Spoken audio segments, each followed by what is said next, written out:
The Ole Miss Rebels will be the first team to swing the bats today. Starting lineup brought to you by Capital One for Ole Miss. We mentioned their great offense in elimination games. They've scored 14 runs. They've hit 6 homers. Half of those runs and homers have come from their seniors, Aaliyah Binford and Lexi Brady.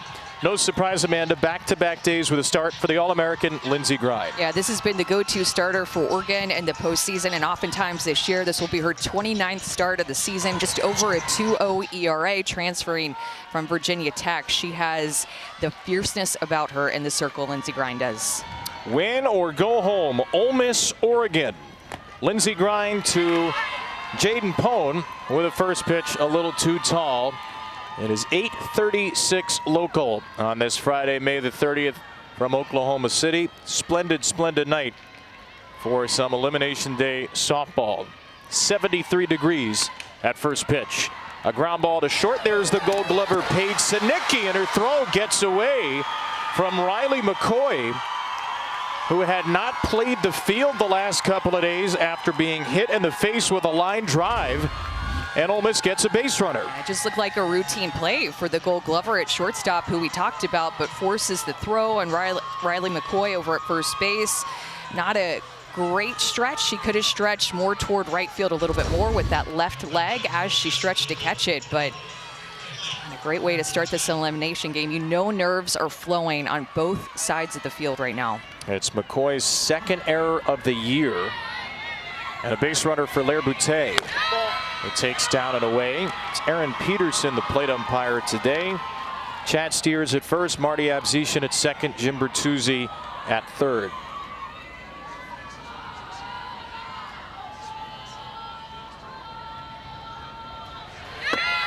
That's down low to Boutte, who is one of 6 seniors in the Ole Miss starting lineup.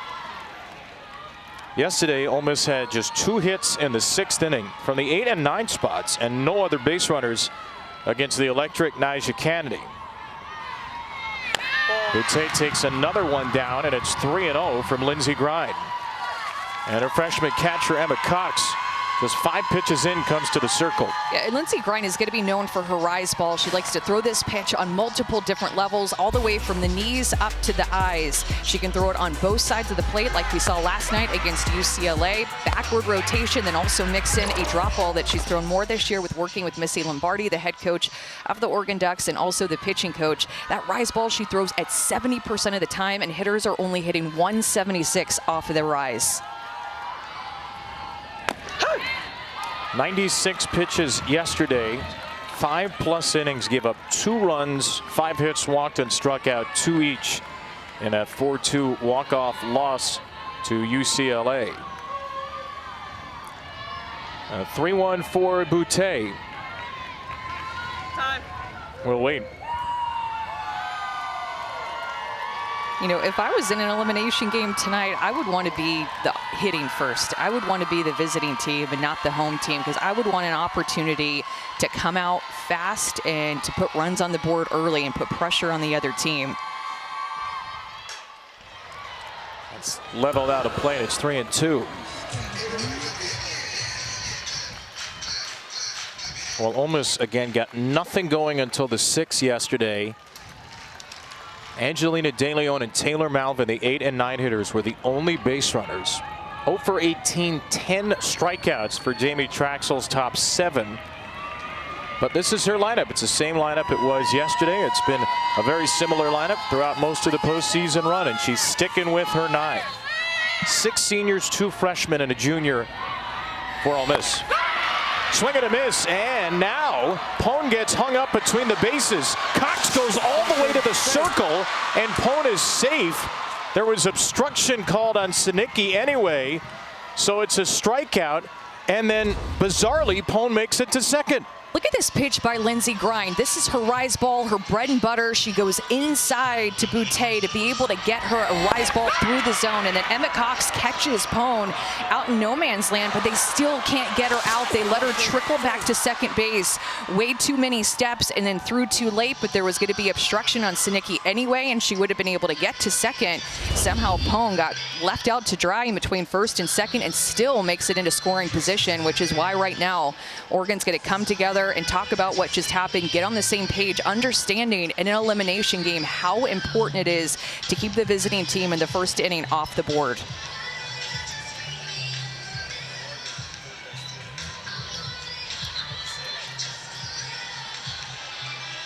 This is a pretty shocking start for Oregon, which came into the tournament with the third best fielding percentage in the country, 981, an error against McCoy, and then not an error, it's officially deemed a steal for Pone, though it could have been an error because of obstruction. It's a defensive mistake by Cox. 2 straight defensive mistakes for Missy Lombardi's team. So a runner at second, here is Aaliyah Binford, who has carried Ole Miss through this postseason. Binford takes a low strike. That's an off-speed pitch, too, that Lindsey Grine will work in there. We talked about her drop down. We talked about her rise ball, but that changeup going to be important against these Ole Miss hitters tonight.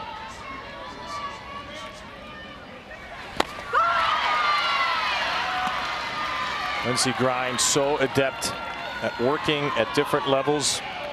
Jumps ahead of Binford 0-2. Off speed down and away. Up and in on her hands with the rise. That's in the dirt. It gets through the wickets of Cox. Pone gets to third with only 1 out.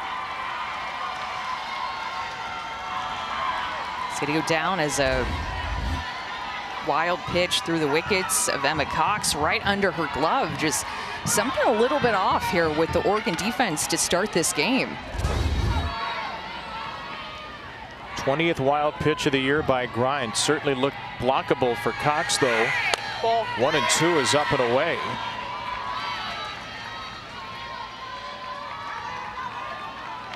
So 3 miscues for Oregon to open the game, and now Binford, who's 55 RBIs, are the most in a season in Ole Miss history.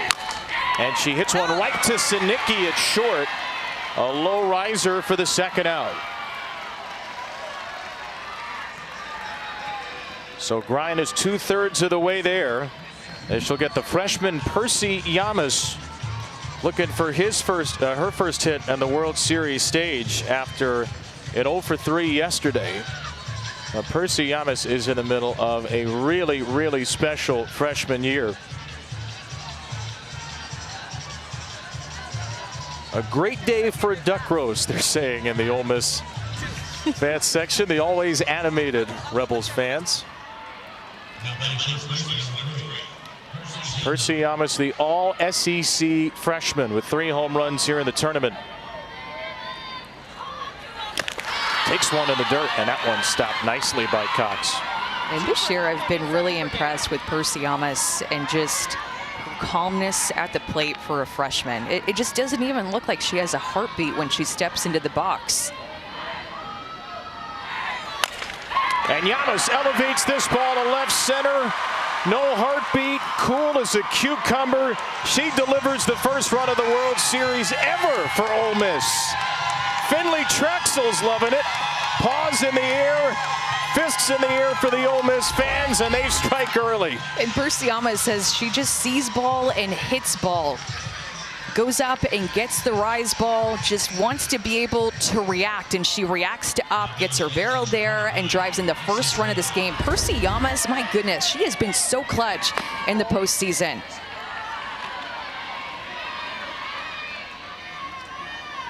We asked her the other day about her mind in a big moment. She said, and I quote, "It's blank." Doesn't like watching film. Feels like it'll overstimulate her. Just gets up there, has an idea, and doesn't straight up hack either. As Lexi Brady takes ball 2. Percy Yamas has only struck out 11 times. Well, she is an intelligent hitter, and she has delivered the first run ever for Ole Miss at the World Series. Now a strike to Brady. Well, and I liked it when her teammates were talking about her too. They call her the calm before the storm because she is so calm up at bat, but then the storm with her bat and her clutchness coming through for her team. Brady gets a piece of this one to short, and that ends the inning. An error, a wild pitch, a miscue on a steal, That's all on the Oregon side. It's all joy for Ole Miss. They've already won a couple of elimination games in this postseason. They're off on the right foot in their third try with their backs against the wall. A 1-0 lead for Ole Miss. Now the Oregon Ducks turn at bat in this elimination game. Their starting lineup is brought to you by Capital One. The Ducks, the 4th highest scoring team in the country coming into the World Series, and Riley McCoy's been a huge run producer for them. 19 homers in her first college year to tie a program record. Well, Leah Binford went the distance, all 6 for Ole Miss yesterday, but Brianna Lopez has been their workhorse in the NCAA tournament. She's starting for the 7th time in 9 NCAA tournament games. Yeah, similar to Lindsey Grine on the other side, Bri Lopez has been their go-to starter, and she'll be able to work her curveball on both sides of the plate alongside her changeup. Look at how she grips her changeup. A couple of knuckles on the ball, pops it out of her hand, and fools hitters. Her catcher, Lexi Brady, who has hit off of her at practice, of course, said you can know that that changeup is coming, and you still can't hit it. She is calm, confident, and consistent. That's why they like to start her, because they give her, or she gives them, consistent quality starts. She will work that curveball 50% of the time and throw her changeup basically the other half. Oregon's going to start with a couple of lefties. The Luchar sisters, Kai and Kedri, already in the hole. Kai Luchar will try to help them dig out. She'll take ball 1. A surprisingly down day for the Ducks yesterday. Caitlin Terry pitched brilliantly for UCLA, giving up just 2 runs, 1 earned. Oregon had 4 hits and no walks in 7 innings. You want to beat the Ducks, you got to beat Luchar, and Terry neutralized her to the tune of 0 for 3 with 2 strikeouts. Batting on the 75-degree clear night. Humidity not much of an issue. Clear skies, gorgeous, gorgeous softball weather. You mentioned it, but a huge part of Oregon's offense is their speed game, especially up at the top, down at the bottom of their order too. They have a ton of speed that they want to be able to get on, take extra bases, and put pressure on this Ole Miss defense tonight. 2-1 for Kai. Ball, a little bit low. I believe you call that an information pitch if you're a pitcher. It's telling you something. I don't know where that missed. That looked like it caught the bottom of the zone to me. And Peterson thought a little bit low. That ball slapped to third, and it was a great pick at first, but Ashton Lansdale bobbled it, trying to transfer it. And Kai Luchar, the nation's best base stealer, is aboard. And it's just a prime example of what speed can do to you, because Lansdale is all over this ground ball, gets to it quickly, but it's the transfer and just thinking ahead, just worrying about the throw before she even has the ball, and her throwing hand just misses the transfer bobble. And when speed is on and in the back of your mind as a defender, it causes you to make mistakes like that. Lansdale stays in for Kedri Luchar. Kai was on the run. She'll make it to second. Her sister is out at first on the ground out to Pickens. So the Ducks get a runner to second quickly on a swinging bunt by the All-American.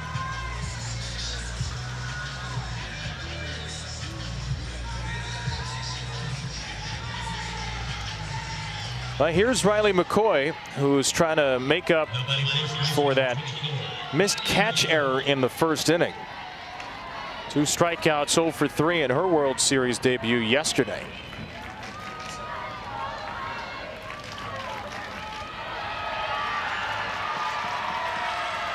And we have another timing violation.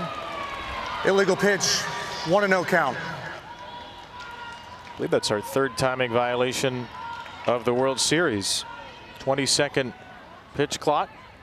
Lopez didn't throw in time, so she starts behind an automatic ball. And her first actual pitch makes it 2-0.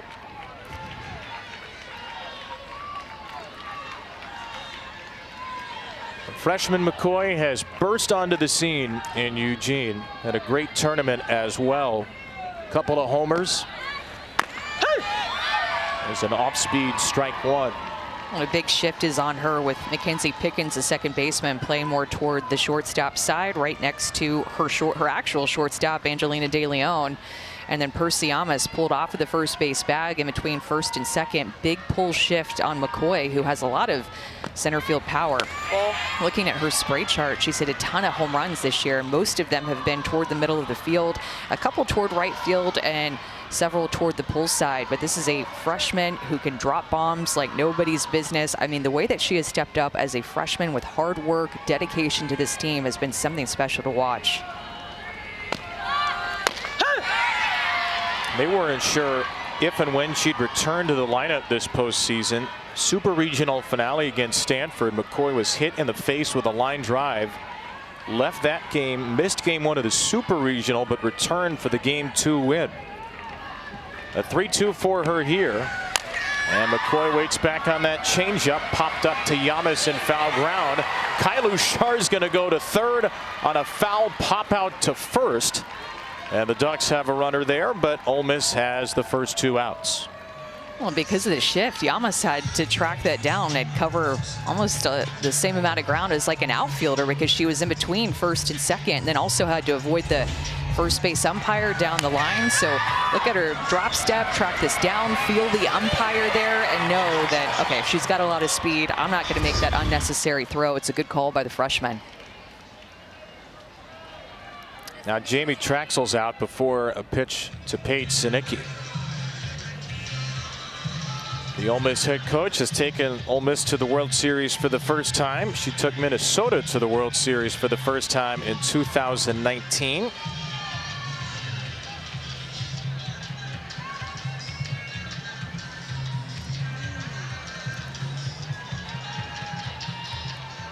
Ninth coach ever to take 2 different programs to the World Series. Jamie Traxel. It's Ole Miss team that was picked 14th out of 15 in the SEC. Here they are in OKC. Strike one bends into Paige Sinicki, who scored the tying run in the 7th inning yesterday. Hoping this will not be the end of an exceptional career. Her 192nd consecutive start at shortstop. And if I'm Sinicki with a runner at third base, it's like a little bit of confusion with the wristband here, but I know that error went down on Riley McCoy, but Sinicki is probably thinking about that throw in the back of her mind that led off the game, that was just not on target, led to a base runner that would have come around to score. Probably in the back of her mind here, wanting to tie up this game. And she lays down a 2-out bunt. It backspins. Lopez doesn't make the play at first. Luchar on the ball, bunted in front of her, stayed at third. And the Ducks have a bunt hit and runners at the corners.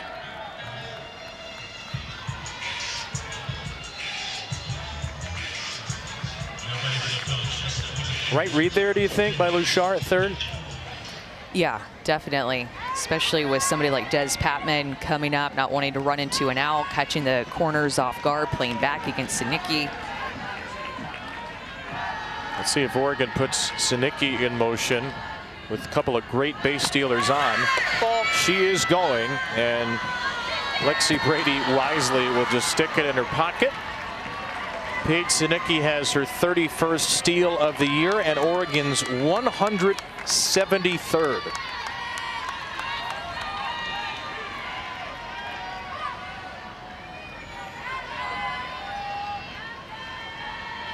So second and third for Patman. That ball is ripped to left field. Down for a hit to score one. Here comes Sinicki to make it 2. Denziana Patman, the Ducks miss May, delivers another big-time hit in the postseason. One thing already about the start of this game is that the clutch hitters are continuing to be clutch. Des Patman does it again. Gets a curveball that is up in the zone, a great pitch to hit, and she's able to drive it to the outfield and score 2 runs. Paige Sinicki is so quick, great rounding of third to be able to not slow down at all and get in way early before the throw. Des Patman, my goodness, have yourself an NCAA tournament. A 2-run laser. And now a bunt popped up into the glove of Brady. Kalen Jones is out. Des Patman, who had a couple of walk-off hits in the supers and the regional, puts the Ducks on top after 1. It's been done 4 times, a team to win the national title after losing their first game at the World Series, starting with Bob Brock's Aggies in '83, who had 4 shutouts after losing the opener. UCLA, part of its 12 national titles, beat Cal in 2003. And then a couple of times recently, Megan King and Florida State had that epic run through the postseason in 2018 for their first title. And just 4 years ago, after Odyssey Alexander and James Madison shocked Oklahoma, the Sooners won every elimination game the rest of the way. Remember, they lost game 1 of the Champ Series, had to come back and beat FSU. 10 teams have reached the Champ Series. 4 have won the championship out of the 0-1 starters in Oklahoma City. So is it likely? No. Is it possible? Yes, anything's possible this time of year, and that's the history Oregon and Ole Miss are trying to make. Yeah, it's just hard to do because you're playing more games, you're a little bit more tired, and every game is an elimination game, so you feel this immense pressure maybe at first. And then once you, I think, get through the first one, then you start to settle in and not feel like the end of your season is just around the corner, and you settle into being comfortable in the elimination games.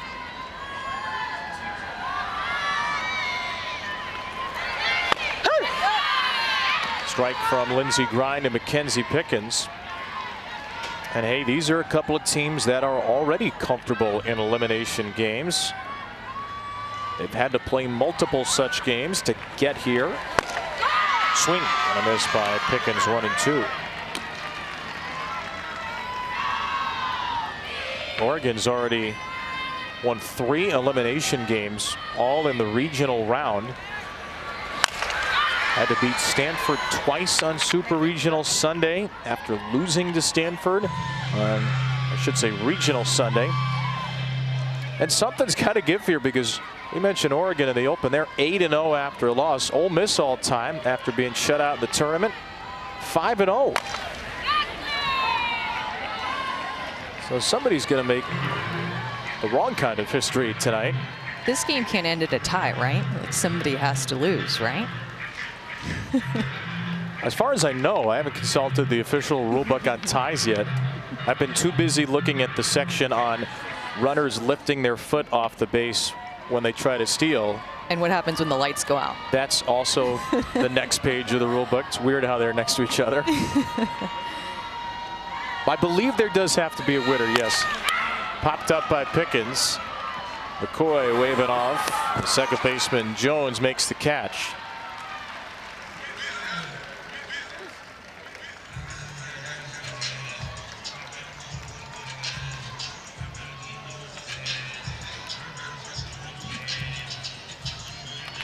Jamie Traxel's Ole Miss team in the World Series. Mentioned it earlier, the 9th head coach to take 2 programs here after playing at Division II St. Cloud State.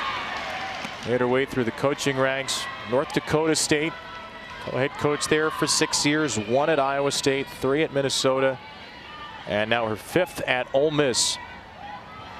Ashton Lansdale, one of her seniors, quickly in the hole.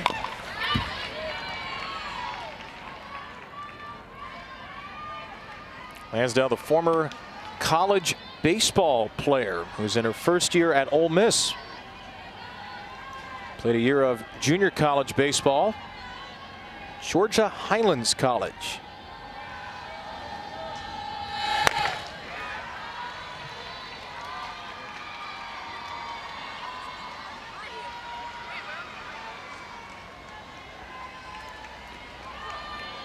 We'll get a home run their way. The fans out in center field. Bleachers are packed tonight for day 2.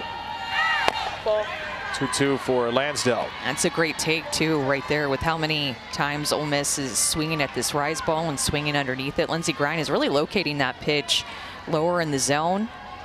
Great take there, though, for her to recognize that that one was going to continue to ride out of the zone. And she takes strike 3. Second of the game for Lindsey Grine. And so this is a pitch that you just don't see very often. A rise ball that is low and on the outside corner, and it's tough to pick up. So it has that backward rotation. She gets underneath it and gets the top of the zone on the outside corner. Again, a low rise ball like that Grine can spin like that to right-handed hitters. You just don't see it very much. What makes it such a difficult pitch to pick up? It's a little bit risky to throw that outside pitch that's more up in the zone on the outside corner, because oftentimes hitters recognize that and barrel it up, but it's just a tough pitch to locate to get underneath it on that side of the plate. You'll see pitchers that oftentimes rise ball pitchers that have a tendency to throw more toward their arm side, so inside to right-handed hitters. It's just a tricky arm position to get underneath that pitch and locate it like that to the outside corner. She's behind Angelina De Leon, 2-0. The All-American Grine. She told us it took a lot of work to get her rise ball right. She said, nothing has really ever come easy to me athletically. Didn't start pitching until she was 11. Learned the rise when she was 16. But it is a super weapon now. And she said that they would just, with her dad and her sister who would catch her, would just sit in the basement and practice over and over and over again. And it just took a lot of work for her to get that spin. Not only does she throw with good velocity in the upper 60s, she has tremendous spin on that pitch. De Leon hits a ground ball to Sinicki. Another low throw that's picked cleanly by McCoy. It's a 1-2-3 inning for Lindsey Grine. Well, it was a perfect pedal-pushing first inning for Oregon with a couple of runs. For more on the Ducks and the way they like to play offensively, here's Taylor McGregor. Kevin, that is what they do. They love to be aggressive. Their mindset is always on offense. It started after they watched the movie Air, which is about how Michael Jordan ended up at Nike. They believe that as a group, in order to win games, you have to be aggressive. And they have been this season. They're 4th in the country in runs per game, 2nd in stolen bases. And they will tell you there is no fear on the base paths. Everyone believes they will be safe. And even in tight situations, when maybe the analytics say no, they say yes. They believe it's not about being perfect, it's about being sold out. They have 4 games this season where they've had 7 stolen bases. And before the game, I talked to associate head coach Sam Marder, and she told me yesterday she felt like the team was not themselves, a little bit shell-shocked by the environment being here at the College World Series, but she said now they have experience, so it's go time. And I think we saw that in the first inning, Kevin. Yeah, Taylor, no doubt. I mean, they were on go mode from the start. Kyla Shar got on base, stealing on the first pitch. Went to third on a foul out to first. And I love this quote from the movie Air, which I heard Taylor talk about. The team was inspired by one of the rules of Nike, which is, of course, an Oregon-based company. We're on offense all the time. That's how they think. And it's how they won the Big Ten and got to 53-9. Well, and I think, too, just their coaching staff really feeling comfortable in their roles the past couple of years. And Sydney Romero, being a current player as a professional in Athletes Unlimited, being able to be in the dugout and talk to the hitters right before they go on deck, get in their mind, talk about their plan. This is a key, they're all key coaches on this staff, but a key reason why they just wanted to more so define their roles with Sam Marder over at third base as their, I'd say, main hitting coach, and Sydney Romero and Alyssa Palomino Cardoza also playing a huge role collectively as a staff to get this offense where it needs to be. And then Missy Lombardi freed her up to be able to manage the pitchers, call the game, and just focus on them. But more defined roles for Oregon this year with their coaching staff has paid off offensively. That is Alyssa. You saw one of 3 multi-time All-Americans on the staff. She's over at first. Sam Marder down at third. 4-pitch walk started the inning for Emma Cox. And Katie Flannery swings through strike 1. You know, just because you're a good coach, player, doesn't mean you'll be a good coach. But the 3 coaches under Missy Lombardi here were not just good players, they were great players. They were great power hitters as well. Flannery pops up a bunt. That's the second popped bunt out of the game as Yamas crashed out.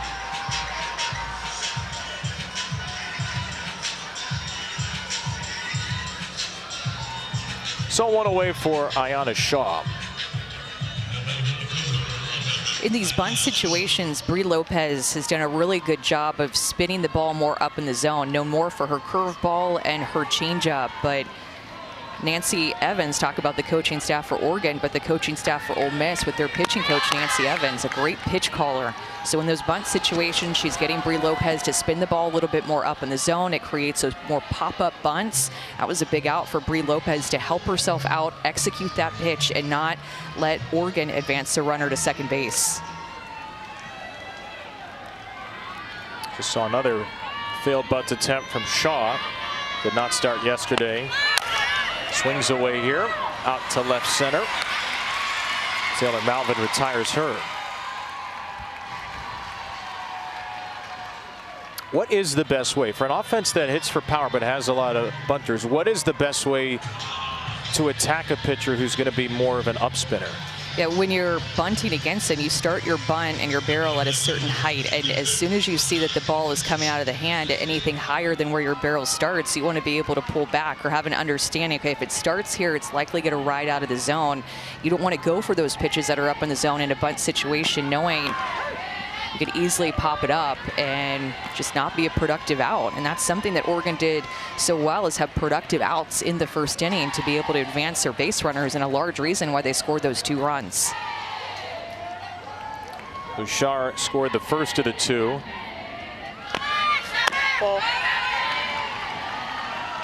Ball and a strike for Kai. Her 64th run, which tied the Oregon record. Maceo 2014, Susie Barnes 2007.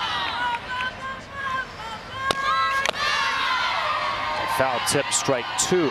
And Taylor talked about how Sam Marder felt like they started a little bit slow, and Missy Lombardi in her post-game press conference said that we talked a lot about this year about start fast, stay fast, and finish fast. And she felt like they started a little bit slow in the game yesterday, and she said, I think you're going to see them start fast tomorrow. And they did, answering right back after Ole Miss put that 1 run on the board in the top of the inning. Said she loved the fight. And that's a group that's been waiting all year to be in this moment. But again, the fight was a little late with a tying run in the 7th before giving up walk-off homer to Jessica Clemens. Richard left and out of play. That's my experience here on this field is so invaluable for your program. This field can just swallow you up if you are not prepared, if you let the nerves take over, if you don't get rid of those nerves quickly. You have to be able to move on, especially after you lose your first game. Richard with all her speed just trying to put it in play, and she does to the left side, and she is out. Angelina De Leon with a cannon from short.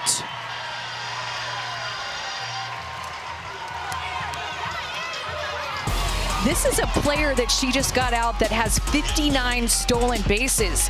9 times out of 10, that is a hit, but not when you hit it to De Leon, who gets her. Ole Miss is getting a heavy dose of Lindsey Grind's rise ball. Look at the rotation of this pitch and also the pitch location. And when you watch this pitch cross the plate, look at the barrel swing underneath it. That's exactly what she wants with her rise ball, is this swing and miss, and for them to swing and miss underneath it. That's how you know that rise ball is moving. She is spinning it tonight. Lindsey Grind and that rise ball, as the game goes on, likely to expand the zone up and see how much more she can go up in the zone and get Ole Miss to chase that pitch. And she has been an absolute workhorse this season. Snapped the tie with Auburn's S.J. Guerin for the most games pitched in the country yesterday. So today's number 52. She'd pick up a 30th win with a victory. She'd be the 4th pitcher to do that, the 5th instance of a 30-game winner at Oregon. The last, Sheridan Hawkins 10 years ago. Taylor Malvin to the left side. Great pick at third by Flannery. And another drop throw by McCoy. That's twice in the game to lead off an inning. We are definitely seeing the most nerves out on defense. This is such a grab by Katie Flannery. That ball was basically behind her, and she got her glove to still be able to field the ground ball, and you can see Grind communicating to McCoy saying, let it go. Have to be able to move forward. Second time that McCoy has not been able to catch a throw from the left side of her infield. Look at Grind being a leader, talking to her. That's a freshman she's talking to. And look, in the hug. Oh, I love that. But as a pitcher, honestly, you're like just kind of mad because you're like, wait, I just threw an out and you just made an error and we should have an out in this inning. But look at the leadership of Grind going to her freshman and talking to her, trying to calm her down. I think Missy Lombardi making sure that she's okay. Kind of an uncharacteristic mistake by McCoy, just checking to make sure after her injury that she is indeed okay and able to play and see the ball okay from her infielders. You can see there the bruise on the nose. Remember, this is her first game in the field in 2 weeks. Hit by a line drive in the face against Stanford in the regional final. She was an all Big Ten defensive team selection, had only made one error on the year in her first 46 starts at first. 2 tonight, and Ole Miss has the leadoff runner on for the second time.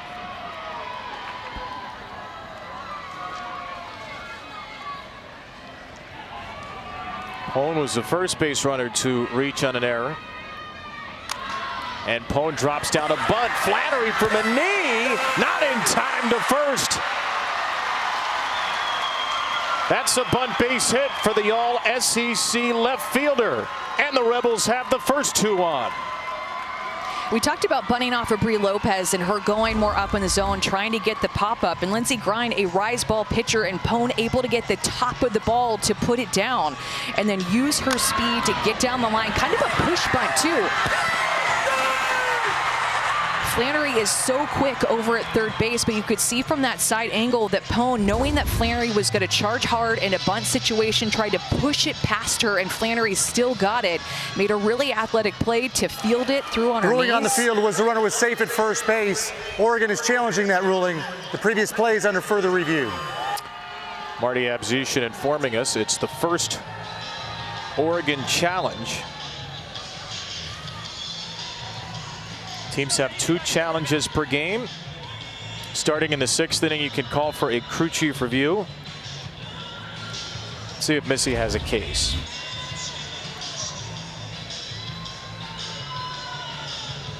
I think this one's going to stand.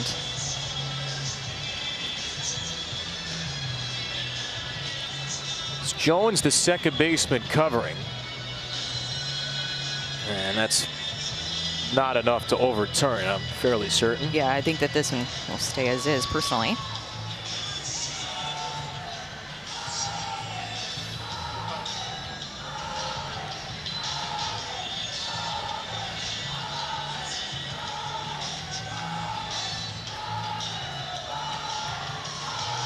Jamie Traxel's already calling her safe before Jaden got to the base. After review, the ruling on first is upheld. The runner is safe. That is Oregon's first challenge of the ball game.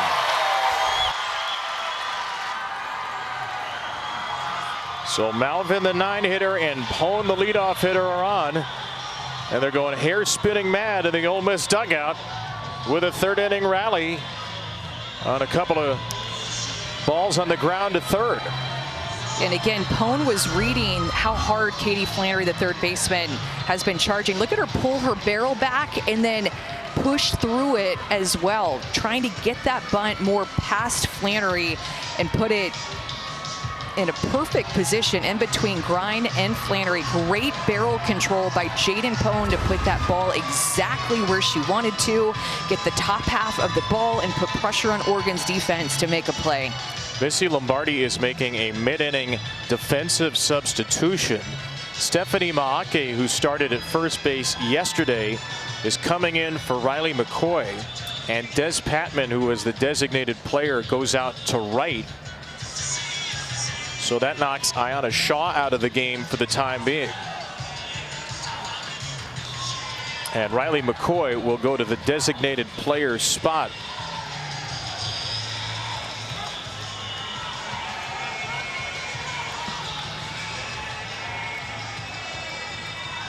Two errors by McCoy, and then after the ensuing bunt single, she moves out of the field, stays in the lineup. Again, Smaake in the 9 spot for Shaw, and Patman goes into the field to play right.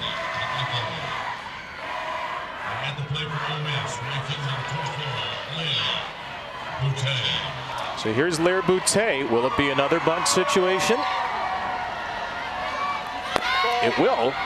Boutte pulled back on ball 1.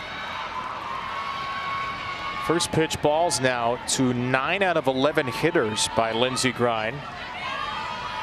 Boutte does not have a sacrifice bunt this year. And she's in a 2-0 count. See, nobody was covering second there. He saw Sinicki wheeling behind to third.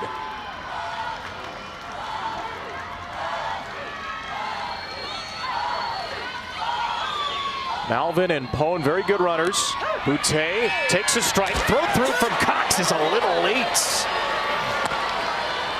Emma Cox has such a beautiful throw down to second base, and she is so quick. Throws from her knees. Her transfer is so quick. Glove goes to bare hand, quickly gets the ball to her throwing hand. I mean, her throw is so beautiful. 3-1 count now on Lair Boutte. Cox trying to pump her pitcher up. Freshman, the latest in a strong line of Oregon catchers. Boutte not bunting anymore, and she's in a full count. Actually ran through the ball, or ran through the box, showing a slap. Trying to get the ball on the ground and try to advance these runners. 3-2. Boutte, ground ball to third. Flannery gets 1. Flannery gets 2. A double play from corner to corner.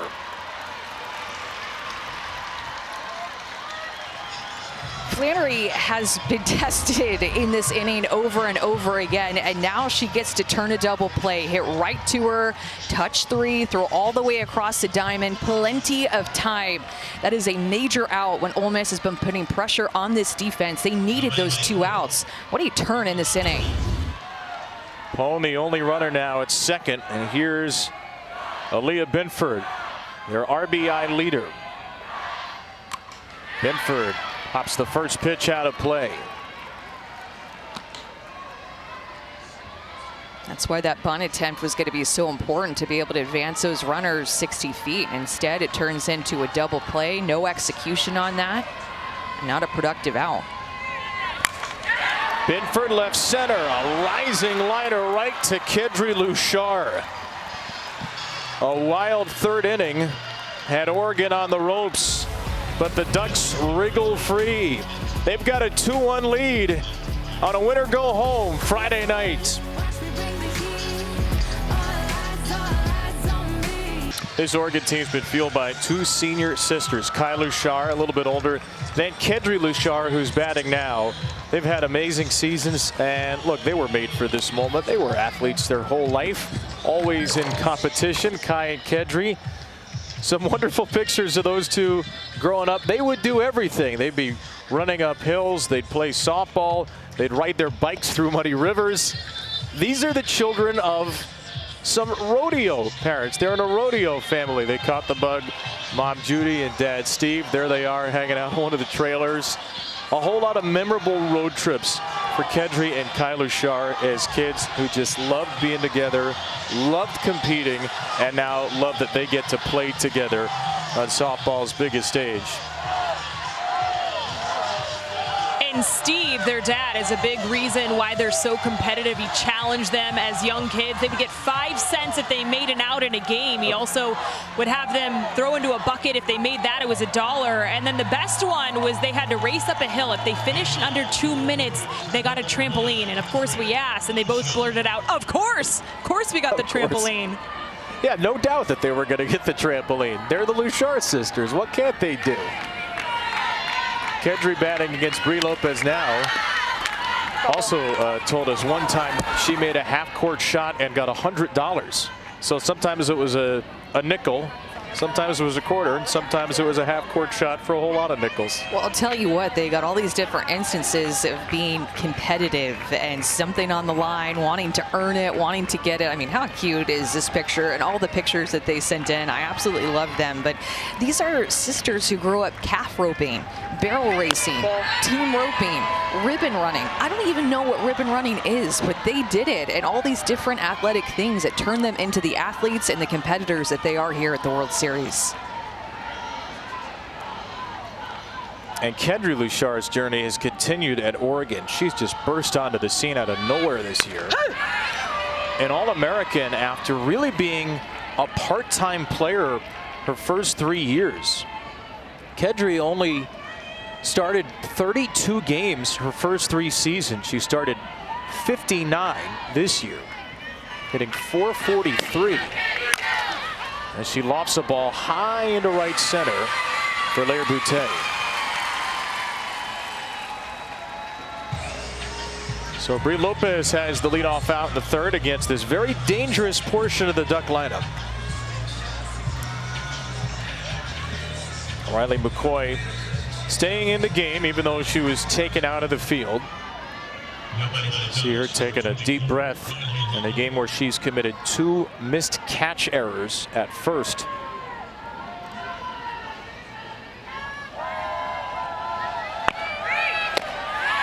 Really aggressive early in the count.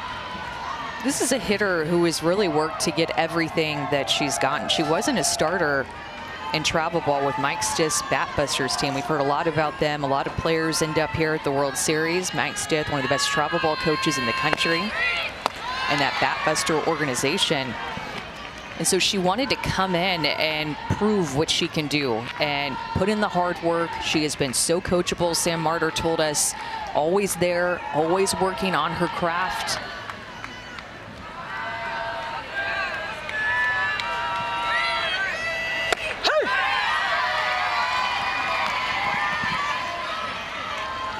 Got off to a great start this season in the early season Mary Nutter Classic. She went 7 for 16 with 4 homers. Oregon went 5-0 in that competition.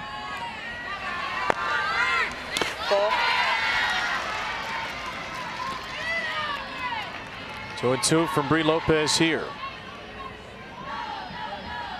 No earned runs against Lopez. A couple of unearned in the first inning after an error by Lansdell.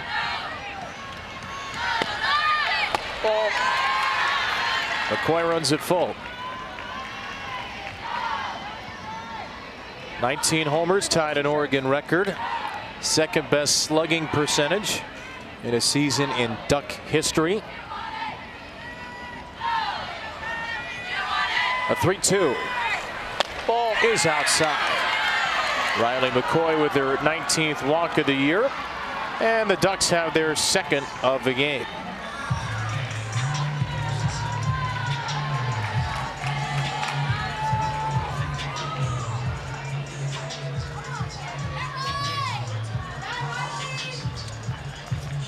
Now here's Paige Sinicki, who singled, stole a base, and scored in that first inning. Senior from Henderson, Nevada.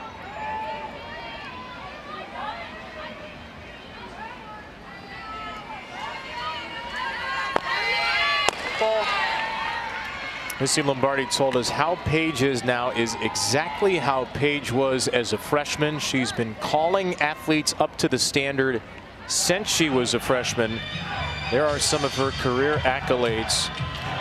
219 start today, 192nd in a row at shortstop, and a 3-time conference all-defensive team and a national all-defensive player, essentially last year winning the Rawlings Gold Glove for college shortstops.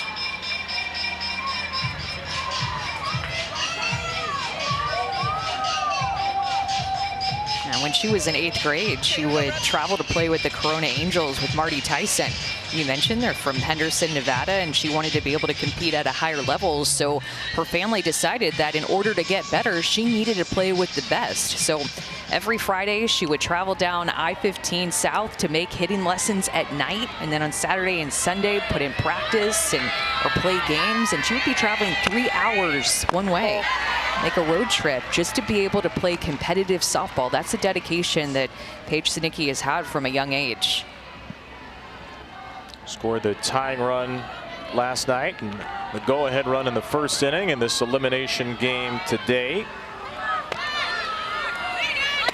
Taylor, what you got on Paige Sinicki? She's dedicated to her craft and dedicated to breaking in her glove the proper way. We asked her about it, and she has it down to a system with particular balls she uses, and then she has the equipment manager, Brooke Burns, utilize special conditioner on it to make sure it is up to par. I'm not gonna lie, I hated breaking in gloves. That was a delegation opportunity for me at a young age. I know that you're supposed to take pride and do it on your own and the whole nine, but that's where my dad really stepped in, or somebody else who really liked to do that on the team. There's always somebody who wants to. Sinicki, left center field, down for a hit in front of a diving Malvin, and there go the Ducks. You give them an inch, they'll take a base. McCoy to third, and Sinicki drops in a double. She's at second. And Taylor Malvin was playing pretty deep, respecting the power of Sinicki. She gets a little bit jammed with this curveball, doesn't get all of it, but she's able to get enough of it to put it out in front of Malvin, who was playing so deep, opened up a lot of grass in front of her. McCoy gets all the way to third base, of course, had to hold up a little bit to see if Malvin would reach it. And then Sinicki, the backside runner, the ball is in front of her. She sees it down. She saw it get past her a little bit and sneaks into second base. Great base running, as you mentioned. This Oregon team prides themselves on taking extra 60 feet and being aggressive whenever they can. That moves to Sinicki to a .417 average with runners on base this year. And a couple of runners are on. In fact, it's another second and third scenario for Des Patman, who singled in two in the first. And Lopez, with a couple of off-speed strikes, starts her 0-2. Oregon, the highest batting average in the country with runners in scoring position, a cool .390. And their 44 home runs with runners in scoring position coming into the tournament, or into the World Series anyway, tied for the most in the country. Timeout taken by Oregon here. Sam Martyr, the third base coach, with a few words of encouragement for Patman. I wonder if she talked to her about looking for this changeup, another changeup and an 0-2 count. See what Brie Lopez comes with. Does she waste a pitch and go back to the changeup? Goes right back to it. 49 miles an hour outside corner. Good piece of hitting as Patman sunk into her legs and able to get rid of that pitch. You see her pat herself on her stomach, engage those abs, stay connected. Constant reminders to yourself when you're at the plate, whatever it takes to get in the zone.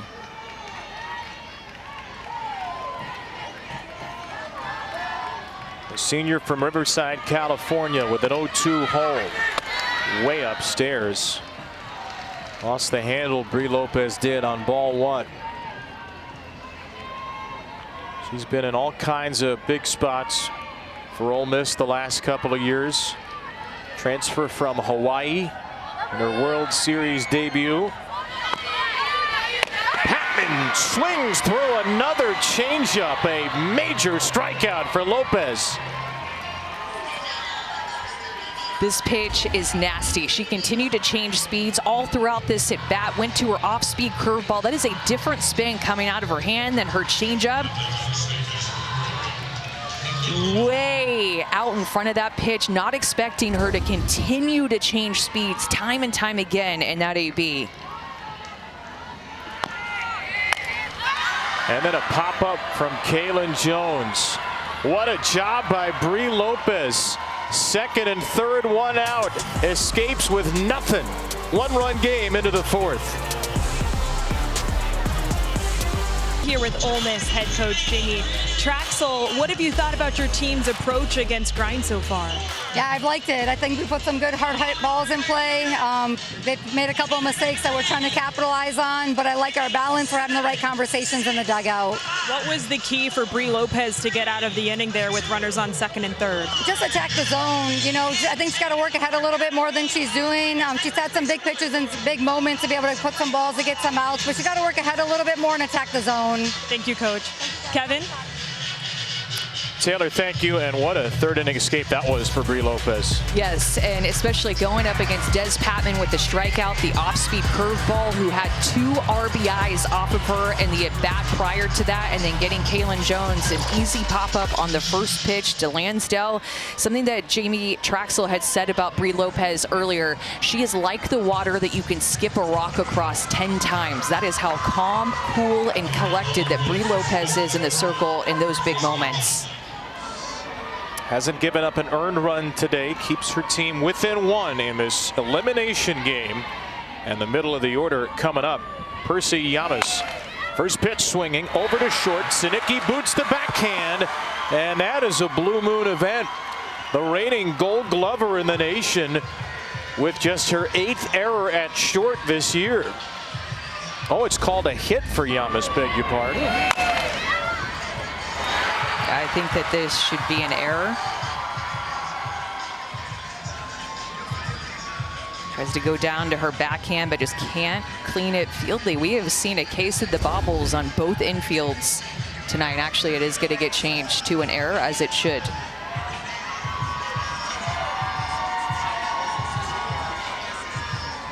That's 3 out of 4 innings that have started with an Oregon error. This was the 3rd best defense by fielding percentage in the country.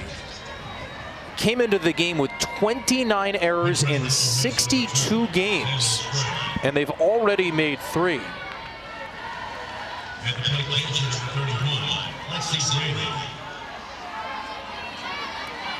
So pinch runner over at first, Taylor Strain, and Lexi Brady fouls away strike 1.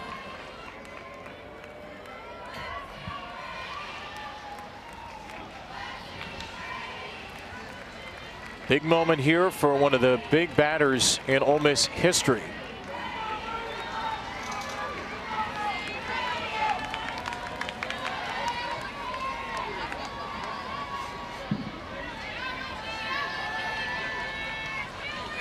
Ball.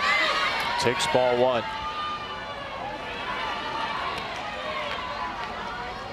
No swing on the appeal down to first. Lexi Brady, the 5th most home runs in Ole Miss history in her career, 34, a single season record, 17 this year. And chases strike 2 from Lindsey Grine. That's where that drop ball can be so effective, because you're trying to see something down in the zone with her rise ball. You don't want to chase up, and then you see something down, get excited to hit it, and then it falls off the table with her drop.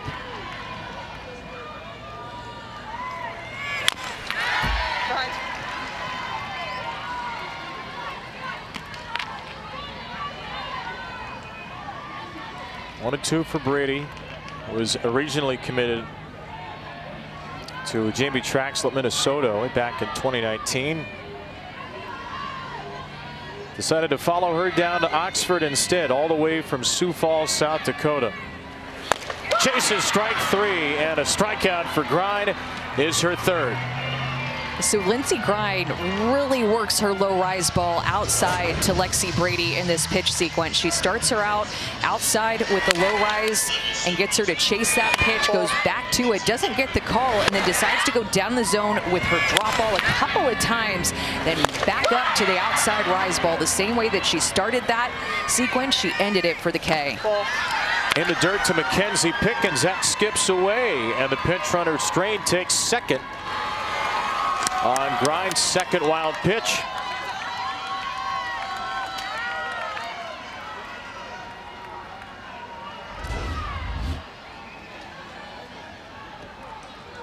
Going to that drop ball, and Emma Cox just can't keep it in front. Looked like it was supposed to be outside, a little bit more inside, as she had to block and move toward the inside corner. Lindsey Grind has worked around just some extra 60 feet given up by your defense left and right, by yourself. It's not been necessarily clean on defense for Oregon tonight at all.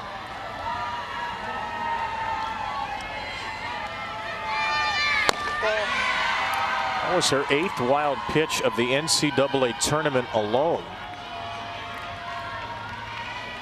She came into the game 3-0 with a 2.96 ERA, but she's been erratic at times. Couple of hit batters, 8 wild pitches.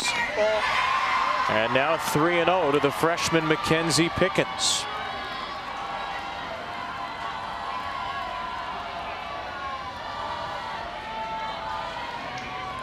Ole Miss has had some major traffic 3 of the 4 innings. Strike 1 down the middle.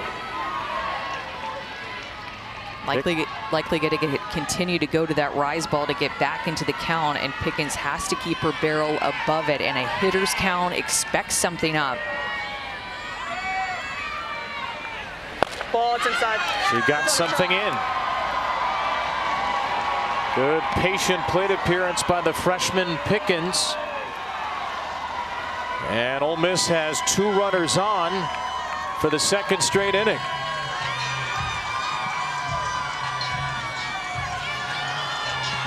Grind's first walk of the game, and Missy Lombardi has spent a lot of time in the circle today. She'll make a 4th inning visit.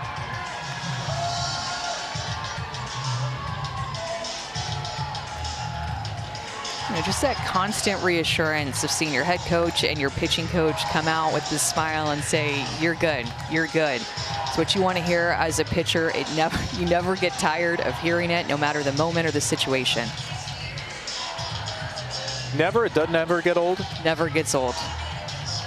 What don't you want to hear your coach say? Throw strikes. Throw strikes? You're good is okay. Throw strikes? Oh yeah, throw strikes. Like, yeah, that's what I'm trying to do out here. Again, 3 errors have hampered the night for Grant. 3 errors by her defense behind her.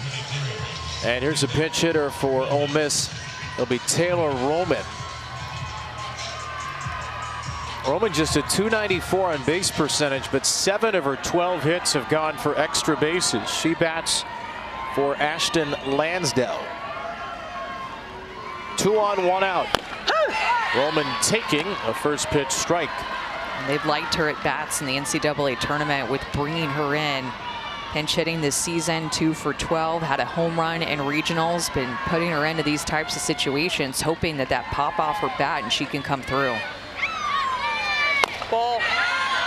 Off the corner for ball 1.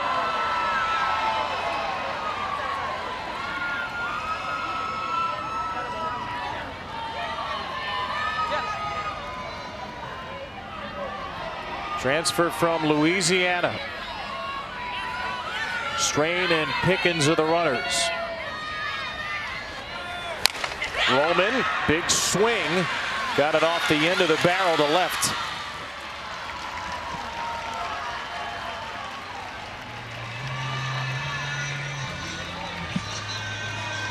Could see the power potential, but Grind kept it off the sweet spot.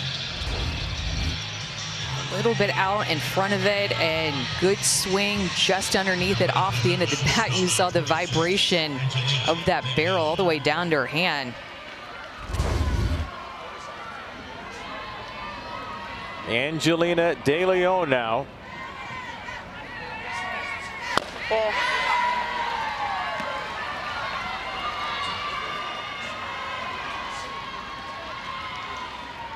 1 for 5 with runners in scoring position tonight for Ole Miss. 2 for 9 with runners on base.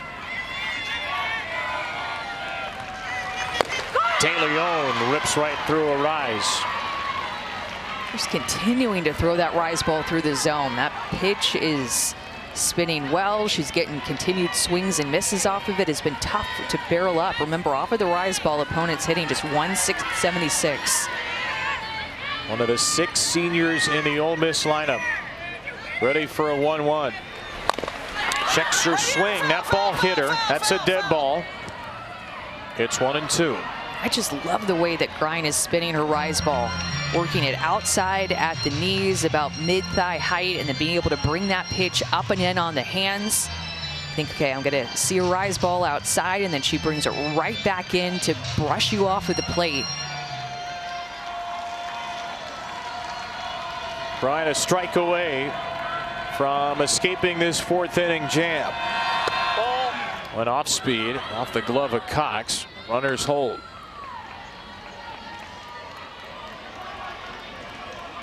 Angelina De Leon had the first hit of the game yesterday against Nyjah Kennedy. That came in the 6th. She was stranded at second in that inning, trying not to strain at second here. Up and away, and the count is full.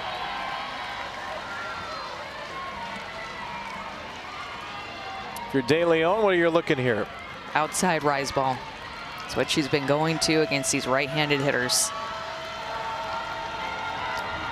Runners will be moving on 3-2, and it was an inside pitch towards foul.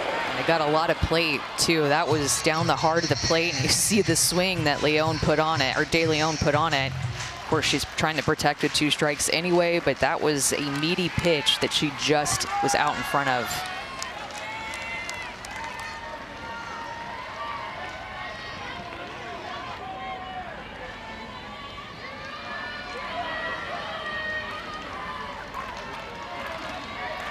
Can Grine avert disaster?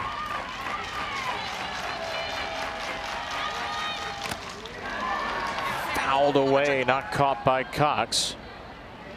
You can see her moving to the outside corner for that low rise ball there. Umpire's going to give her just a second. We've seen catchers get beat up this entire postseason. Ugh. Right back to the face. Doesn't look pretty on the ump cam, worn by Aaron Peterson. Cox will stay in there for an 8th pitch. Strain at second, the tying run. Pickens behind her at first. It's another 3-2. And it's ball 4. De Leon draws the walk. The senior in her 160th Ole Miss start has loaded up the bases. And Ole Miss has a substitution of some sort coming.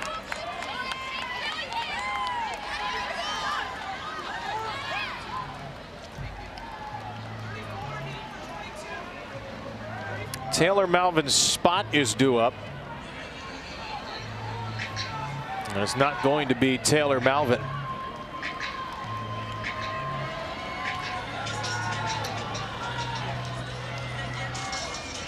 This is Rachel Connors, the pinch hitter.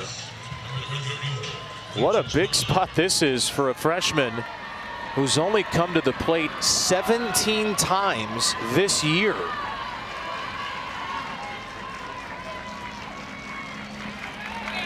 And Connors swings through strike 1 in just her 3rd at-bat of the tournament. 4 for 13, does have a walk, has been hit by 2 pitches. So she's been on base 7 out of 17.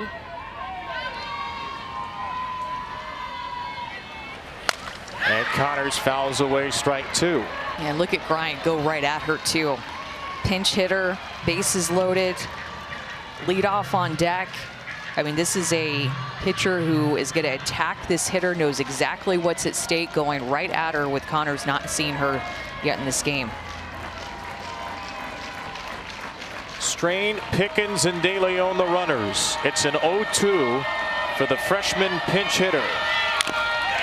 Got a piece and stays alive.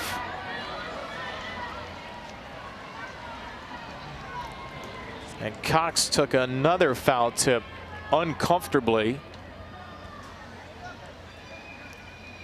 Been a rough sequence for her. I don't know if the Mission Impossible theme music will make her feel better.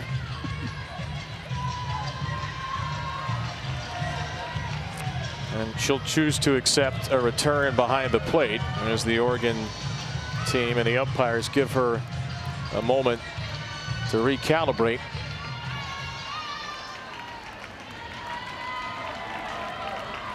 All the buildings Ethan Hunt has climbed, he could never be a catcher. Another 0-2.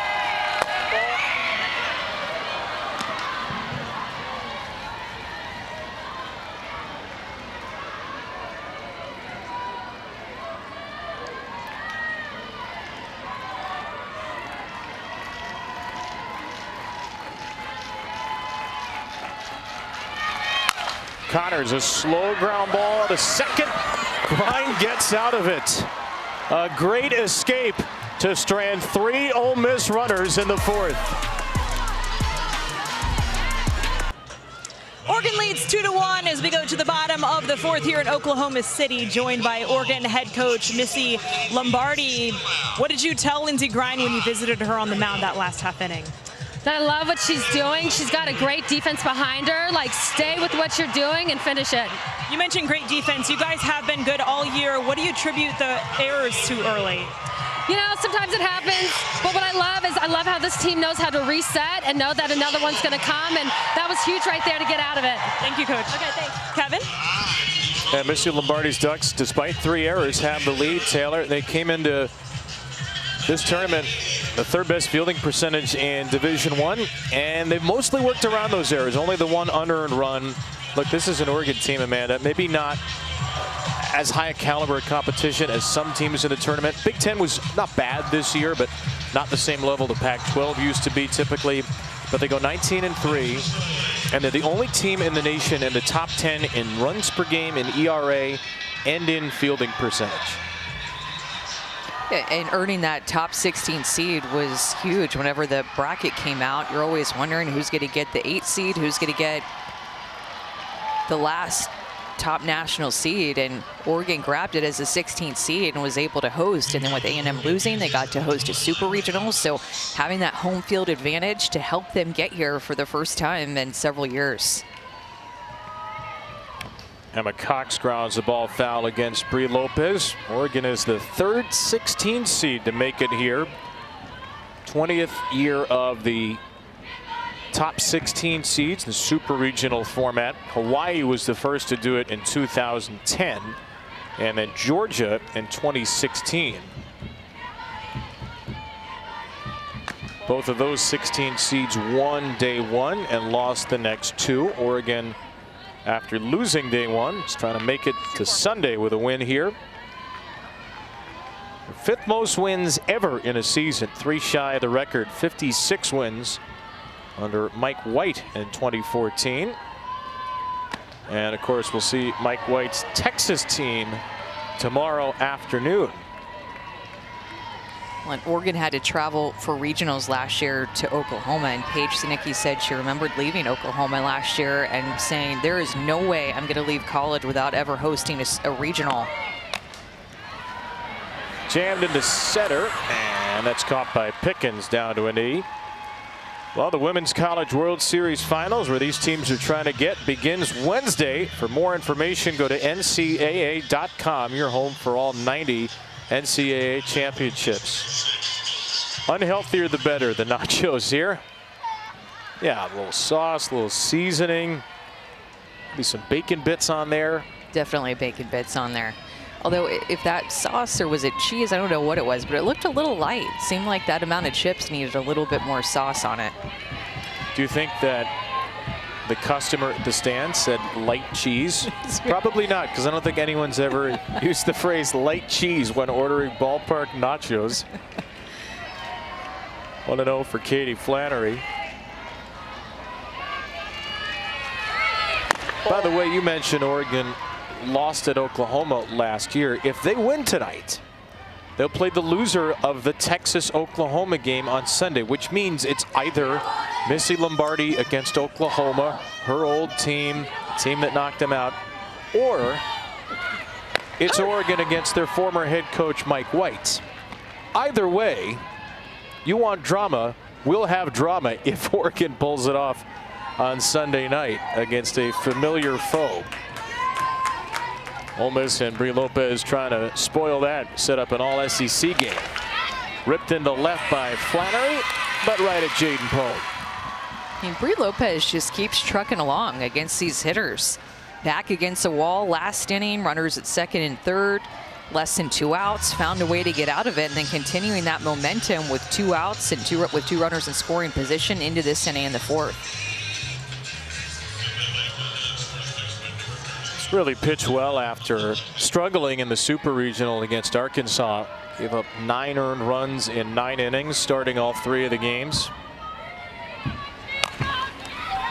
Had 8 flyouts in the game, and now a first pitch ground out from Ma'ake. Nobody scored since the first, and Ole Miss will send up the top of the lineup.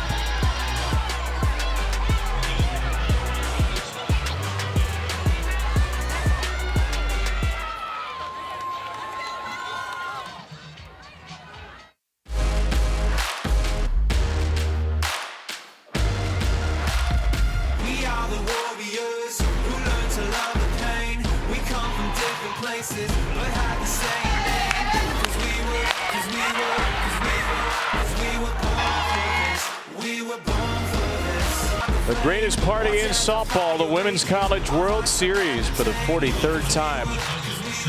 2-1 lead for Oregon. Ole Miss's first trip to the World Series dance, and they're hoping not to be 2 and out.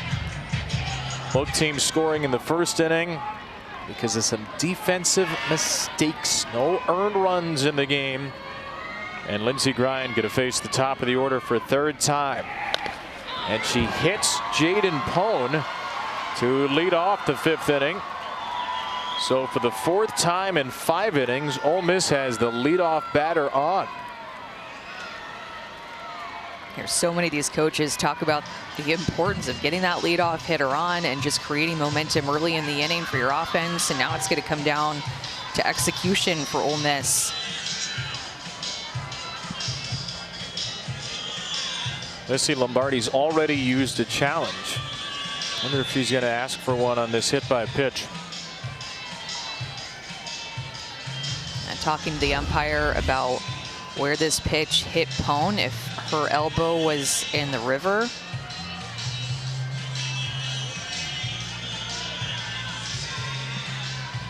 Happens quick. It is borderline river, though, that's for sure.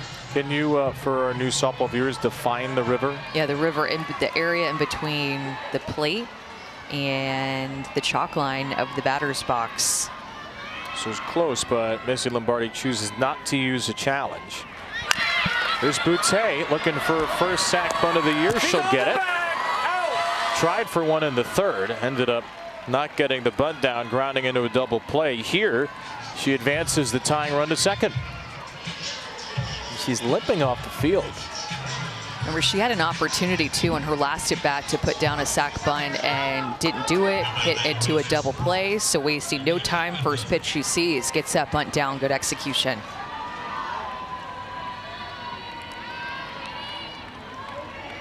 Here's Aaliyah Binford. Swings and misses at strike 1.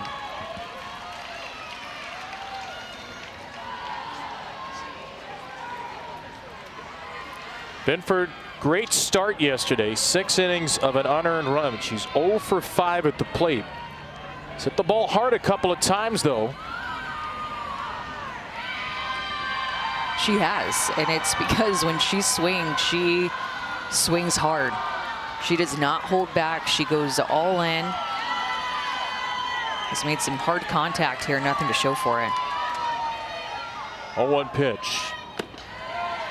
Binford has twice batted tonight with Pone at second base. Lined out to short in the 1st, lined out to center in the 3rd.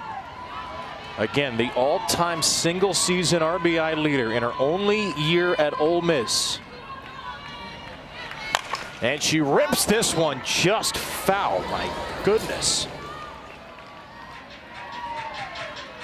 4 home runs in the tournament for Binford, tied for the most among any player in the field. A couple of years ago had a season-ending torn cartilage and meniscus injury at Baylor. Last year came back, led them to within 1 game of the World Series. Now here she is at Ole Miss, leading them to the World Series. Can she deliver the big hit? A little ground ball poked to right. That's Jones for the out. Pone is at third, but there are two away again. It's a big out, but also a productive out to move Pone up 60 feet. That with how well Binford has been seeing some of these pitches, hitting it hard. Soft contact for the easy out. Big hitter, Percy Yamas. Missy Lombardi's going to slow this thing down before the fabulous freshman. Percy Yamas has had so many big hits this season, including the run-scoring single in the first here. And Missy Lombardi's going to head out to the circle and bring in a new pitcher to face her. So Oregon will go to the bullpen here for their lone lefty, Stacy Chambers, who got some big outs in relief in the Super Regional. And let's see here, it's another hug from starter to reliever. Lindsey Grind turns over the ball, turns over a one-run lead to Stacy Chambers. Stacy Chambers through the final 2 1/3 innings scoreless in Game 1 of the Super Regional. With 2 1/3 to go here in the World Series, she comes on with a tying run at third to face Percy Yamas. Bringing in the lefty for this lefty-on-lefty matchup. Stacy Chambers will go to her curveball a lot as well as her changeup. Senior with a lot of experience entering into this game, going up against Yamas, who had some hard hits off of Lindsey Grind. So Missy Lombardi trying to respect the at-bats that Yamas has had off of Grind, the righty, and bring in the lefty to go up against her. So Grind went 5 innings yesterday, 96 pitches, 4 2/3 today. Exits the game, at least for now, with 80 pitches. Remember, she could re-enter. And this is why you bring in Stacy Chambers to face a lefty. 135, the opponent's batting average. Yamas rips the first one out of play. Welcome to the game, Stacy Chambers, with that swing right there. Yamas, again, the freshman, clutch, calm, looking to hit in these RBI situations as a freshman.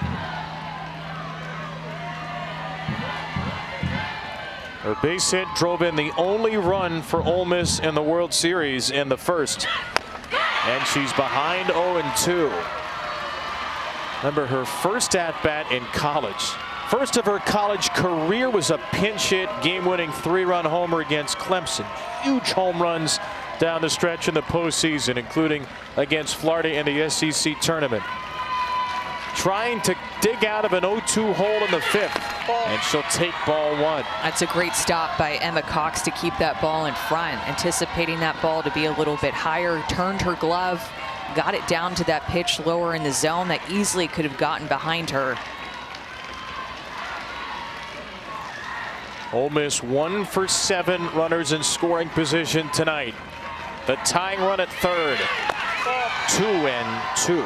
Another good reaction by Emma Cox.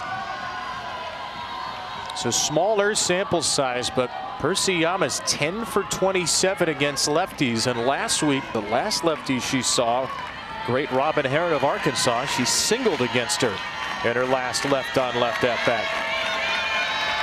2-2.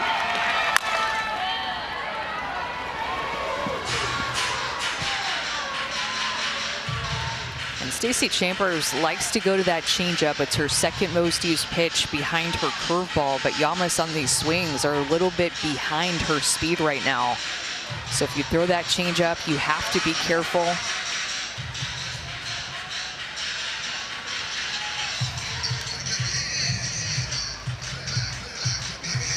Yamas is not a hitter that strikes out very often at all. In fact, she did not strike out the first 81 at-bats of her college career.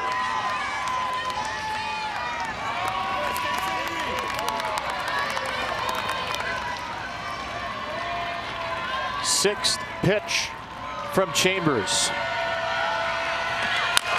That's ripped into right. It's another left-on-left hit for Yamas. Both of Ole Miss hits with runners in scoring position from this freshman who has no pulse. In this freshman that got better pitch by pitch in this at-bat.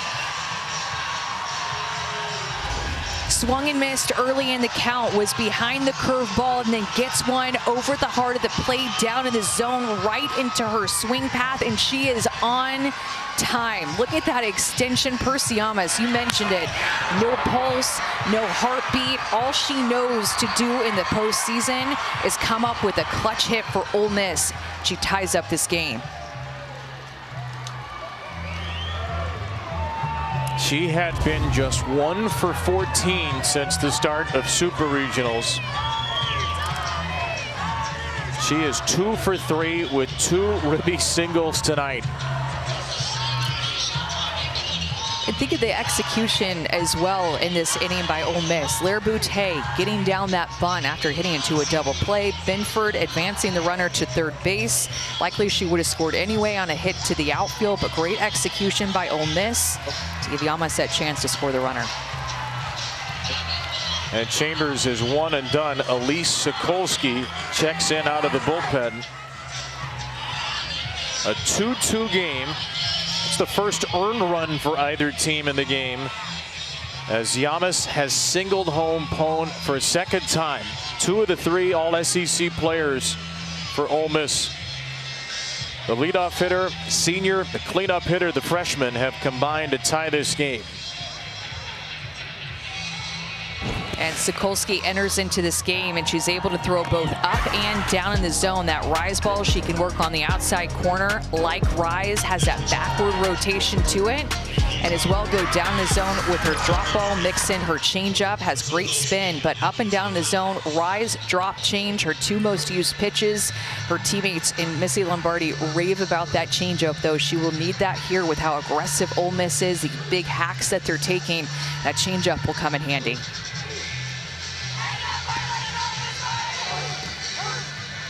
And you know it's going to be a party when Ole Miss gets to a national tournament.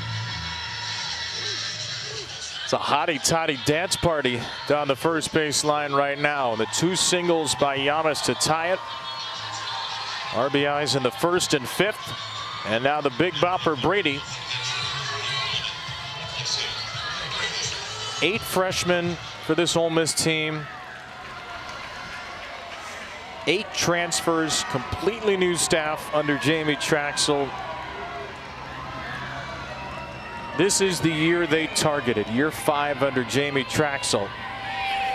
Said she told this group they recruited them together to elevate this program to a place that it's never been, and that place is right here.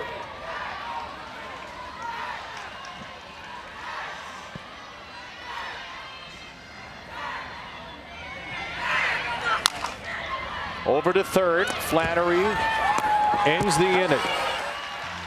1 batter too late for Oregon.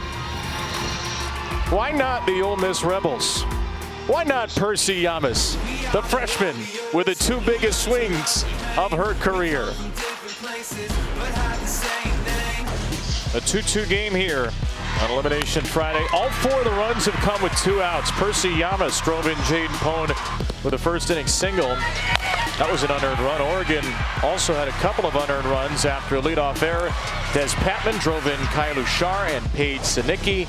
And then Yamas came through again. Pone hit by a pitch, sacrificed to second, went to third on a ground out. And the lefty freshman's 2nd RBI single has tied this game. Let's go down to Taylor. That means the Ole Miss rally wigs are in full of force. There were 3 wigs purchased before the beginning of the season by members of this team. They started wearing them to practice, eventually to games. Coach thought they were a bit of a distraction, though, so they were eventually passed off to Keyshawn, who's Jaden Pone's boyfriend. This is him right here. He wore them for the first time in the regular season against Arkansas. They won.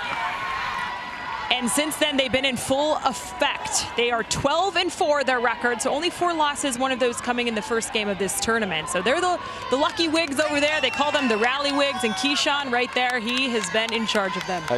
And Keyshawn looks so good in blue, Taylor. And there's another pair of Rally Wigs. They've got the good boy hat as well. That's also become a sort of rally cap for this group. They're a very loose group. That mix of 6 seniors that start, a whole bunch of freshmen, 8 of them in the lineup, newcomers, transfers, really remade the roster and the program this year, and they just got the personalities right. So now a 2-2 game, and Brie Lopez gives up a slapped hit to Kylu Shar, not settling for one.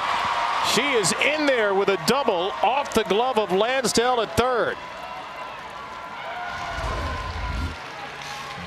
Lansdale is playing up, just anticipating something in front of her, knowing that she has to be quick with Lushar's speed, and Lushar just beats her. Notices that she's playing up, goes more to her power slap, hits it hard right at her. She's about halfway up the line and easily able to get to second base. So lead off this inning, Oregon has a lot of wheels at second base in scoring position.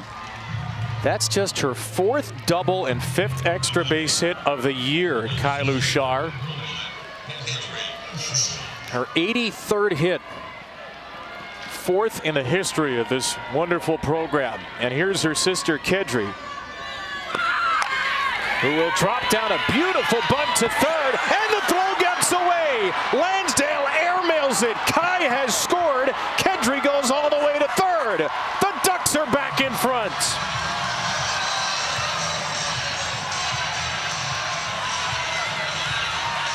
This may be their first rodeo in Oklahoma City, but they're sure not playing like it. Just continued pressure on the third baseman with speed in all different ways. First a power slap, and now a bunt in front of her that had crazy spin to it. Took a right turn. Lansdale probably thought that was going to go foul, but then it stayed fair. She knew she had to rush. Again, this is what speed does to you. It puts pressure on you to be perfect, to rush. And Oregon has a ton of the speed. The Lushar sisters, the seniors, so we talked about at the top of the show, strike again. And the seniors have come through in this game with Sinicki, Kai Lushar, and Kedri Lushar putting pressure on another senior, Ashton Lansdale at third base.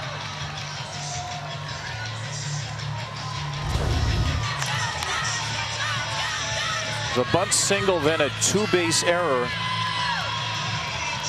Oregon gives up the lead in the 5th and takes it back 3 pitches later. Kai Lushar with her first double since March 9th against Florida State scores an Oregon record 65th run. And though it's not an RBI, I'm sure she'd feel it's as appropriate as possible that her sister delivered the hit on the play where she scored the run. Now Riley McCoy can double the lead. And takes one in the dirt.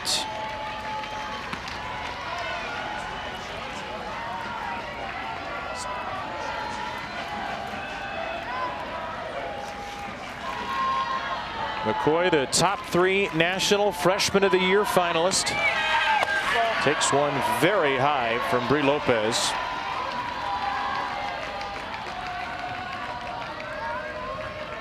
A shift on the left side with Pickens again, the second baseman, coming over to play right next to De Leon, anticipating something on the pull side off of McCoy's bat, and then Llamas playing off the line at first base. McCoy, left center field, up the gap to bring in another run. Riley McCoy with a real big swing, and Oregon has 2 here in the 5th for a 4-2 lead.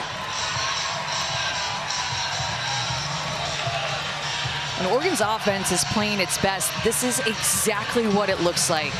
Speed mixed with power. McCoy finds herself in a hitter's count, and she sits back on a changeup in that hitter's count and is able to drive it hard up the middle of the field, find a gap. Oregon offense is rolling, a multi-dimensional type offense that Sam Martyr and Missy Lombardi and the coaching staff at Oregon have put together, and it is answering back in a big way in the bottom of the 5th inning.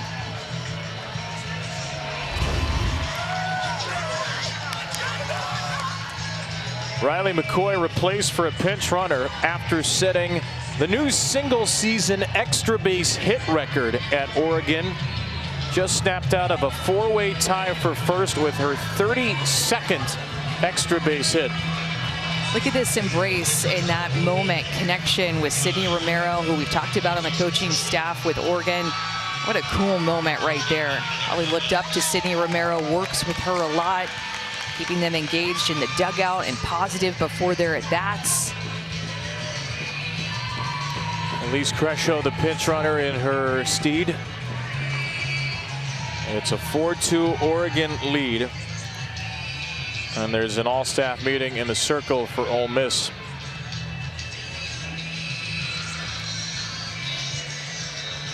And it looks like Bri Lopez will leave this game in a 4-2 situation.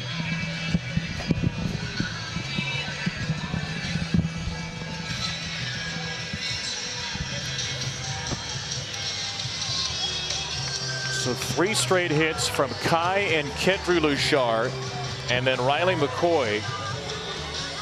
You mentioned it, Oregon at its best. Power and speed. Great youth and experience.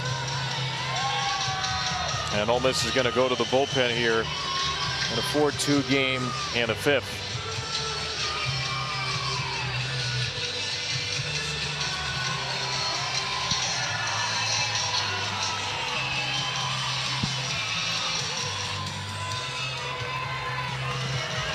Miley Wichenio will take over for Brianna Lopez. Her World Series debut is a good one through 4 innings for sure. But the Ducks get to her the 3rd time through the order as Wichenio, great strikeout pitcher, will try to stop the bleeding. So it's Elimination Friday here at the World Series. It's been a great back and forth game. Ole Miss took the lead in the first. Oregon took it back.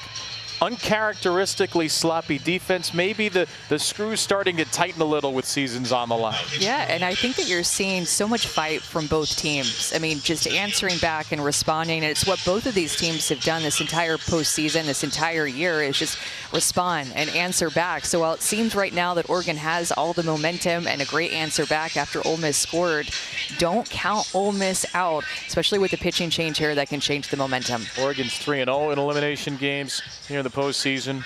Ole Miss is 2-0, so this thing is far from finished as Ole Miss and Oregon battle for the right to play on Sunday, get a day off tomorrow. They'd play the loser of the Oklahoma-Texas game. The winner of that game will play Tennessee. And then we have Texas Tech and UCLA tomorrow night as well. Winner of that game, along with the winner of OU Texas, moves on to the semifinals on Monday.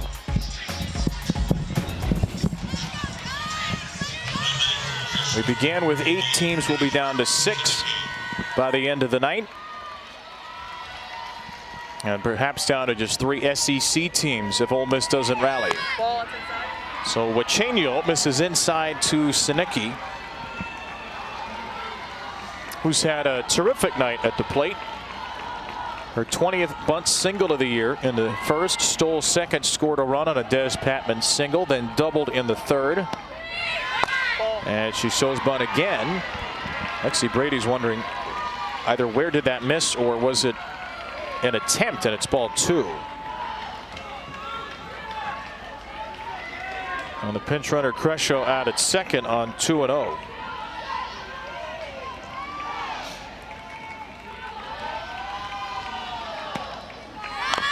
Another bunt that's fouled away. And Wichenio will use her rise ball a lot, as well as a screwball and a changeup, but a lot of upspin from Wichenio in a bunt situation. Just tough to get that down. Just a freshman, had an incredible start to the season. Just was piling up strikeouts, kind of came out of nowhere, caught the nation's attention right away with how well she was pitching. Ball. Inside and low to Sinicki.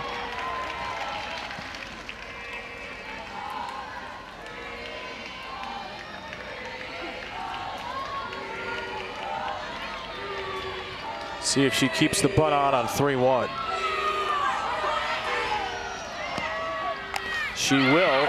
She'll lay it down. And Lansdale makes an accurate throw this time. It's a sacrifice 5-4. And the pinch runner Crescio's down to third.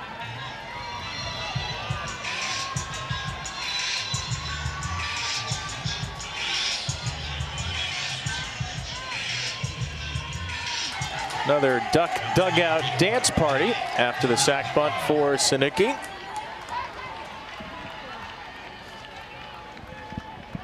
And here's Patman with a runner at third, one out. Well, we talked to Sam Marder about Des Patman and her just clutch gene that she's had in the postseason. One word that she called her is fearless, but then the other part that she said about Des Patman is that she believes she can be successful no matter what has happened before. She stays neutral, and every time she steps up, she believes that she can go do it. Here's Jamie Traxel after ball one, maybe to make a defensive substitution. Nobody's up in the Ole Miss bullpen.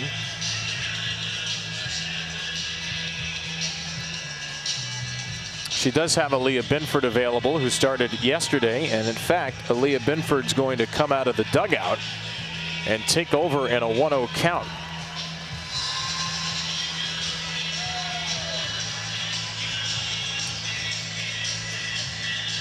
All right, so Jamie Traxel did not like what she saw in just 6 pitches from the freshman Huacheño.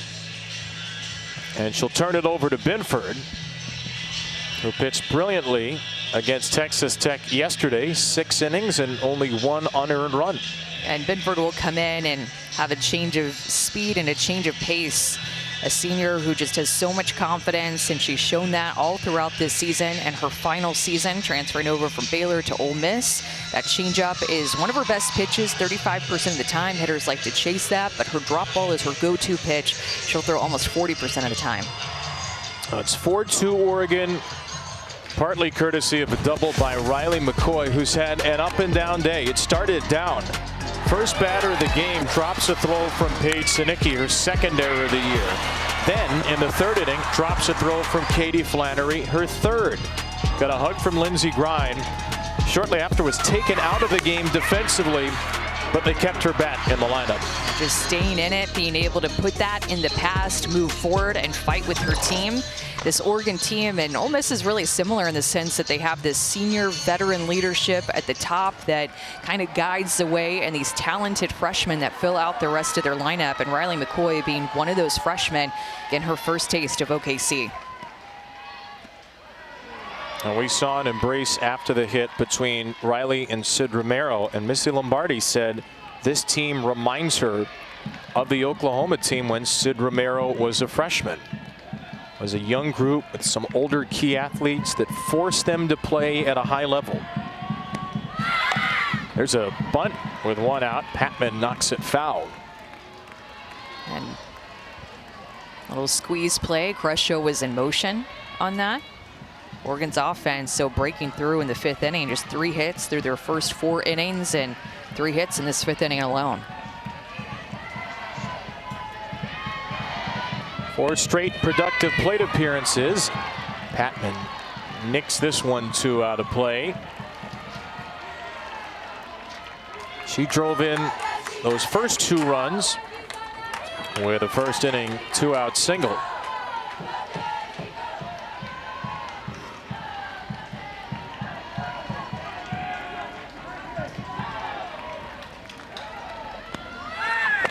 Chases strike 3 here.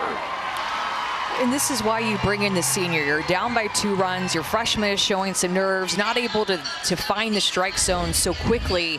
Bring in somebody like Binford, who showed a lot of confidence yesterday, and her outing was comfortable pitching on this field, going at the clutch hitter, and Patman getting the strikeout with her drop ball that not only was moving down, but away from Patman, who was struck out in back-to-back ABs. Binford had 1 strikeout against 24 batters yesterday. Gets one right out of the dugout here and then throws a dart to Kaylin Jones. Jones 0 for 2 on 2 total pitches her first 2 trips to the plate. Takes a changeup for a strike. Of the way that she's pounding the zone right here, and just looking out at Ole Miss after the error that we've seen and the couple of runs answered back by Oregon, they're looking a little bit deflated. They need to use Binford's momentum that she's creating in the circle right now to lift them up.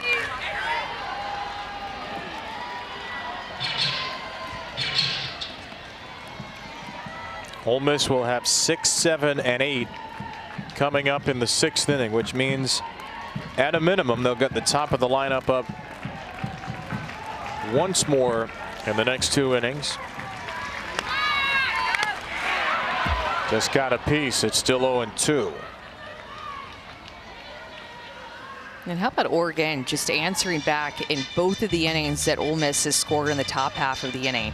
It's so defeating, but their response has been spot on in the 1st and then spot on here in the 5th. Jones, a second-team All-Big Ten pick as a freshman. Slashes one out of play. 343 hitter, 419 on base. Very good defender and base stealer in her first college year. Trying to bring in that pinch runner Crescio down from 3rd. She's fighting hard to do so. Has fouled off 4 0-2 pitches.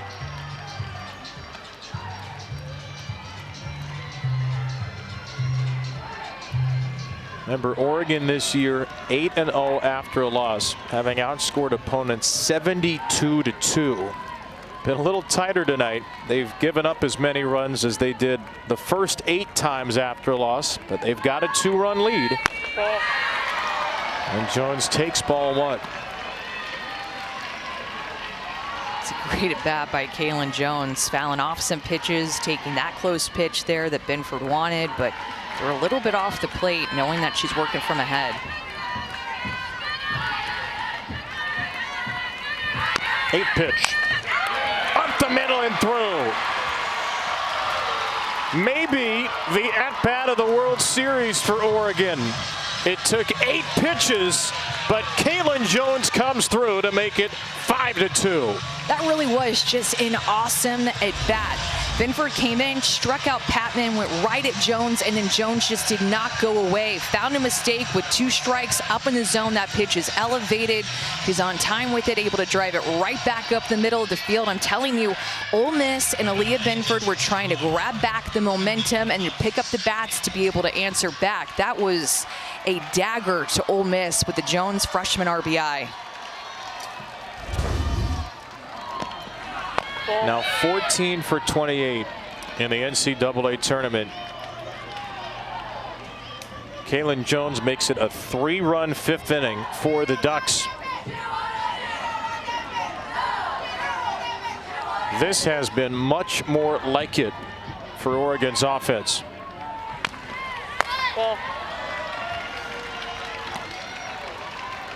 Emma Cox is the 7th Duck batter of the 5th.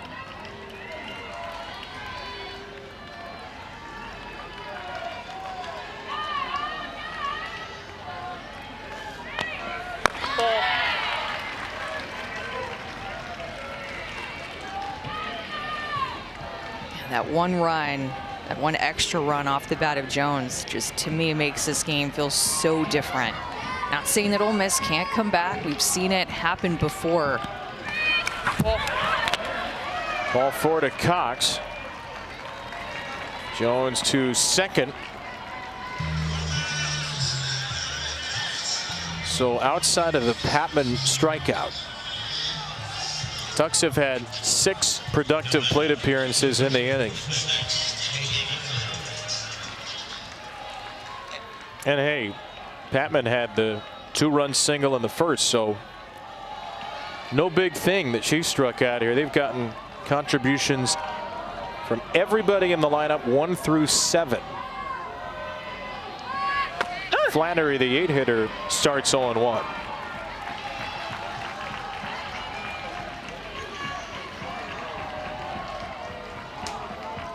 Ducks, who were tied for 23rd to begin the season, made it all the way up to number 3 by week 12 because of a weaker strength of schedule. There was some doubt whether they'd get a top 16 seed or not. Despite a great record, they snagged that last national seed. Have to beat Stanford twice on regional Sunday. It's down the line and left and out of the reach of Pone. But big wins in the non-conference. Beat Tennessee, San Diego State beat Florida State twice, and then just flat out dominated the Big Ten in their first year in the league, winning all 8 series, 5 sweeps after the dissolution, at least the temporary dissolution of the pack.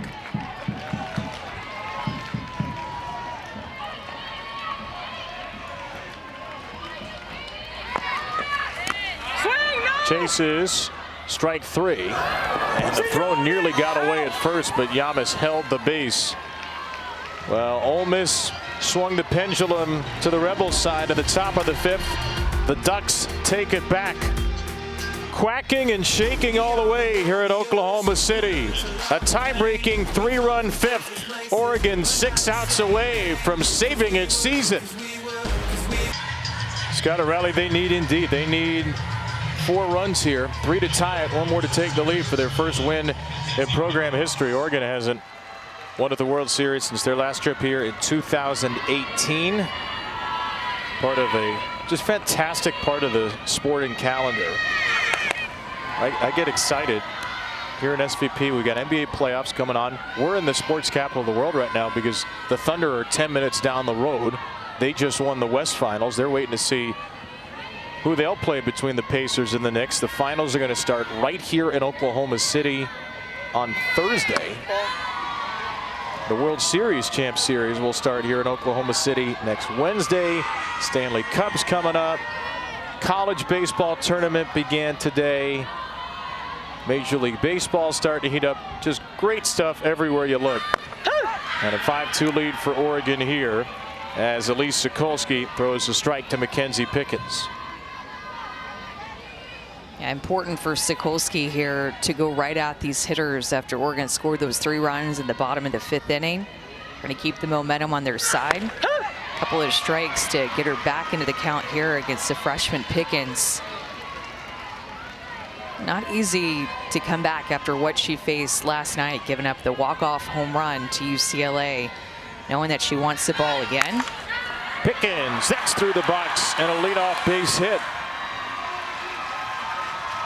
Masters of the leadoff runner. That's 5 of 6 innings Ole Miss has started with a base runner.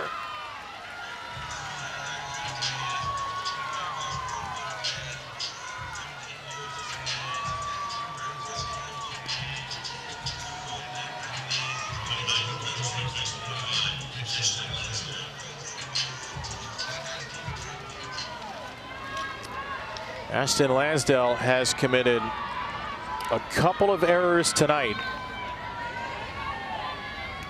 Trying to make up for that with a bat.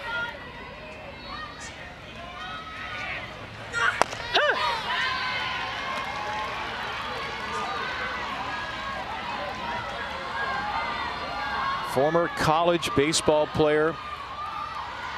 One of a few women to have played collegiate baseball, played for a year at Georgia Highlands College. Got hurt, stepped away from the game. Great piece in Sports Illustrated a couple of days ago by Katie Burkhart-Gooch, who is a wonderful player at Arizona State in her own right. Ashton started working at a car dealership as part of the U.S. Baseball Women's National Team and ended up getting connected by one of the coaches, Val Perez, to FIU, where she joined the softball team and now gets to end her softball career in the World Series at Ole Miss. Hoping it won't end today. She spoils in 0-2. And she said she actually never wanted to switch away from baseball. She loved it too much. And how about the fact that she has this tattoo on her calf, "Dream until it's your reality." Love that quote. A slow ground ball. Sinicki goes to second. Dangerous play made by Paige Sinicki. Yeah, the easy play definitely would have been just to go to first base with the 3-run lead. But when you're a Gold Glover, you know the pacing of the game and that you can make a play like this. It took her up the middle of the field just a little bit. She's headed to first base, but completely turns her body for a surprise throw to her second baseman, Jones, who's covering second base. A lot of confidence from Sinicki, the Gold Glover. Hey, what did Taylor tell us earlier in the game? The quote in the Oregon dugout, always on offense.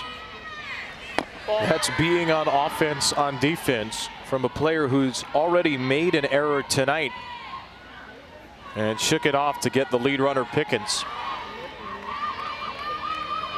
Angelina De Leon walked in the fourth. Hard ground ball. That one gets past Sinicki. And here come the Rebs with a tying run coming to the plate.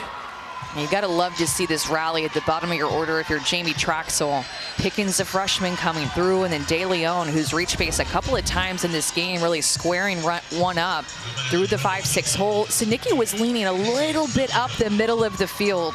You can see her right here. Look at her take her hop step more up the middle, and that is the difference for why that was a hit for De Leon instead of just an out to Sinicki at short. Missy Lombardi is going to re-enter a pitcher here. We're not sure which one yet. Grind started, and then Chambers came on to face a lefty. There is Lindsey Grind, who is looking to be both starter and finisher here for the Ducks.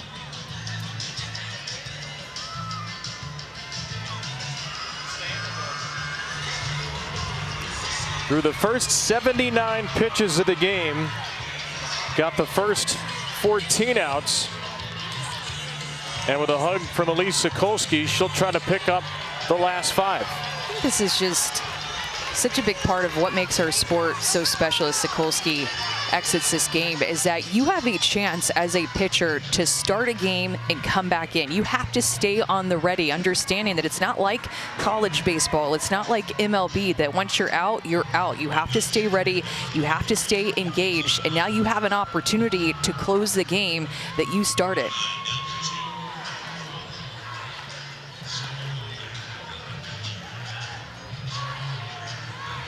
Watch the last play again before the pitching change. Watch the dive from Paige Sinicki.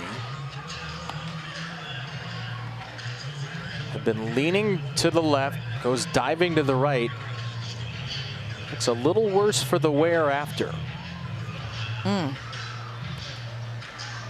Definitely feeling something. It's a tough player too. You know that she has to really be feeling something to see that and her act like that on the field.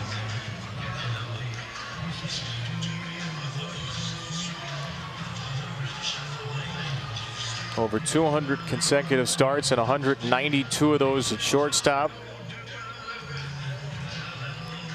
Idolized Derek Jeter growing up, would practice those kinds of plays all the time with her dad. Made a lot of great plays this year. That ground ball was just past the diving Sinicki from De Leon.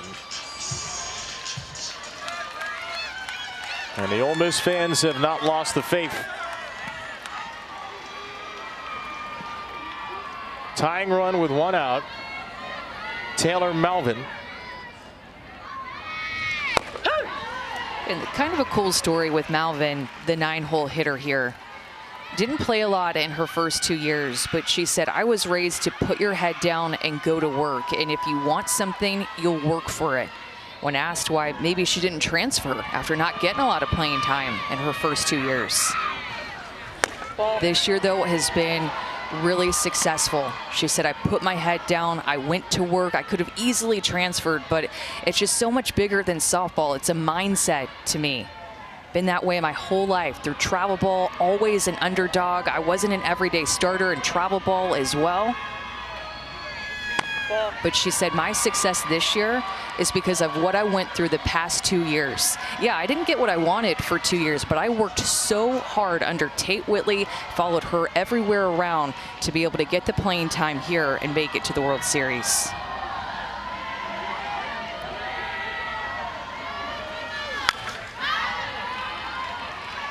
And here she is, 2 years removed from getting one at-bat on the season. Does not have a home run this year. Well, she represents the tying run. Ole Miss would love her to just keep the line moving with the top of the order lurking.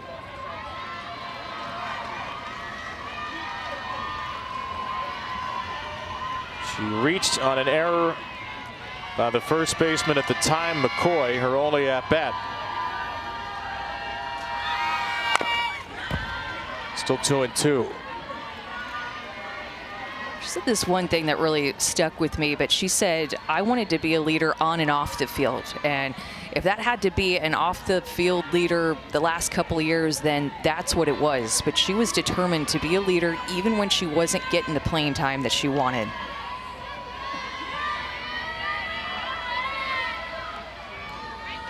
Ready for his sixth pitch with one out in the sixth. She is battling against Lindsey Grine.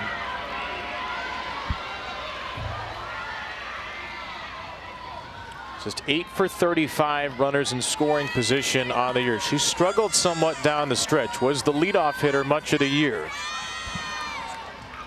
but has put together some good at-bats here at the World Series, including a hit against Nyjah Kennedy yesterday. Grine's seventh pitch to Malvin. 5-2 Oregon lead. A chopper out of play. Just fouling off pitches, looking for a mistake, doing whatever she can to make Lindsey Grine work in this at bat, wear her down a little bit, knowing the leadoff hitter of Pone's on deck. Where do you think the finishing spot could be for Grine? I try to go up and in with the rise ball in her hands, with the way she's leaning out, trying to slap these outside pitches. Goes down and away again, gets the strikeout, swinging, 2 down. You know when Lindsey Grine is popping her hand to her glove that she is just in a groove. A fierce competitor. Missy Lombardi says she bows up and loves to compete. She sticks to the outside corner, works it about a ball off the plate, makes Malvin reach, but she can't reach far enough for that pitch. That is pitching. Look at Grine, fired up to get that out. 2 down, 2 on. Now Jaden Pone in the air to left field. Foul ground. Kylu Shar's got it. Grine re-enters the game and escapes a 6th inning jam. Oklahoma and Texas. They've been on this stage before. Last year, 2022 in the Champ Series. Texas looking for its first national title. 2 teams that have been #1 at different times this year, and the Longhorns have some bad juju to try and erase. They were swept at Love's Field this year, swept in the Champ Series last year, and they haven't beaten Oklahoma in the state in 11 years. So how do they do it? Got to use their offense and score some runs early. Like the times that we saw in that series that they got swept, that they showed some fight. They're already down by so much that it was hard for them to get back into the game. So if you're Texas, you want to come out, make a statement early against Oklahoma and show them that you're a different team. And the loser of that game will play the winner of this one Sunday. Oregon leading 5-2. Safe to expect Sam Landry, Tegan Cavan, the pitching matchup? I would be floored if the lineups came out and that was not the pitching matchup. Ace versus ace. Playing to try to get that 2-0 record at the World Series, which puts you in the big-time driver's seat here. Cavan with a shutout of Florida. 2nd straight year in both of her years in her college career. Tegan Cavan has thrown a shutout on day 1 at the World Series. Last year did it to Stanford. This year does it to the Gators. Florida's out after losing in run rule fashion to Tennessee earlier today. Going to be from 8 down to 6 after today. We'll get down to 4 after Sunday's games. And then the final 2 after Monday, with the Champ Series beginning Wednesday night.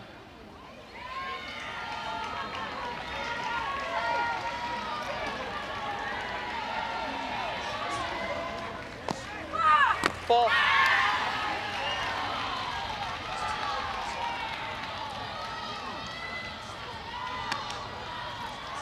Stephanie Maake, then the Luchar sisters, Kai and Kedri, 9-1-2 for the Ducks. Ole Miss is going to have Boutte, Binford, and Yamas, so some big bats in the 7th. And the home 6th begins with a strikeout. Go figure, huh? Aaliyah Binford, 1 strikeout in 24 batters yesterday, 3 strikeouts in 5 batters today. Going to her changeup again, fell off the table. Maake just can't hold back, got her swing going, thinking it was something a little bit more firm. That's a changeup that can give hitters fits. Binford likes to chase, or likes to throw to get hitters to chase. Ball. What a great career for Aaliyah Binford. 127th game pitching. She's played 249 overall. 31 career homers, 51 career wins. Through Ole Miss' first solo no-hitter in 11 years this season. Had been a 2-time All Big 12 player at Baylor. Just a big game player. This one slapped to Yamas. Gotta hurry. Not in time. Infield single for Kai Luchar, her 2nd hit. The speed game has just been on for both Kai Luchar and also Kedri Luchar. All throughout this order, just speed on speed. Luchar, the great hustle down the line, is barely beating the foot of Pickens. The ruling on the field was the runner was safe at first base. This is an Ole Miss challenge. Previous play is under further review. That challenge may be concluded pretty much by the time Marty Abzishin stops speaking. Worth a shot in the 6th inning, but that call will be upheld. Just a foot race with both your first baseman and your second baseman when you have a speed like Luchar getting down the line. Even pulled that toward the right side of the field and still beat it out. And that ball is right in front of her, but her great hustle down the line. After review, the ruling at first base is upheld. The runner is safe as Ole Miss's first challenge of the game.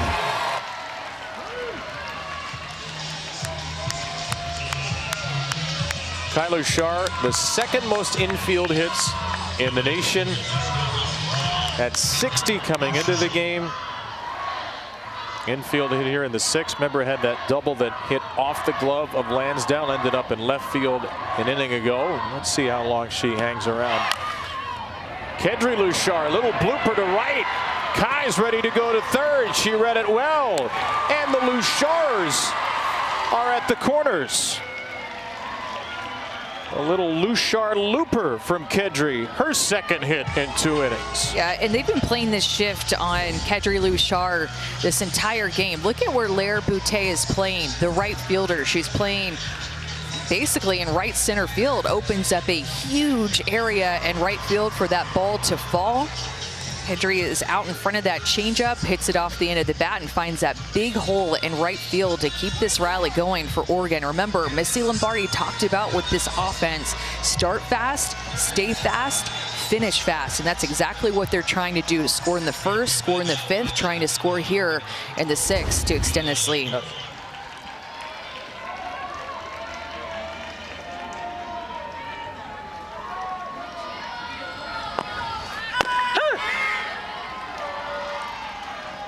So you got Kai Luchar at 3rd, 59 steals. Kedri at 1st, 29 in 29 tries. Probably a matter of time before Oregon pushes the envelope. Ball. Kedri just dancing off 1st so far. 1-1 for McCoy. Pickens with the shift, the 2nd baseman is playing on the shortstop side of 2nd base, so she'll clearly be the one to cover on a steal, and she's just a couple of steps away from the bag there. Going to put herself in a prime position to catch if the throw goes all the way through, but you have speed at 3rd. Ball.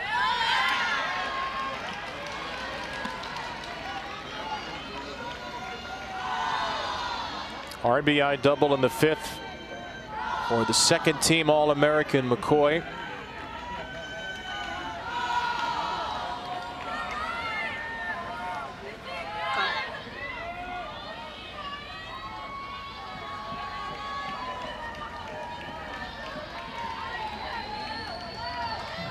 Big hit here could really feel like a dagger.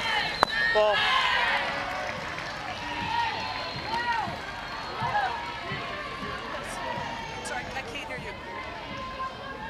Missy Lombardi has come out after ball 3 to talk to Aaron Peterson.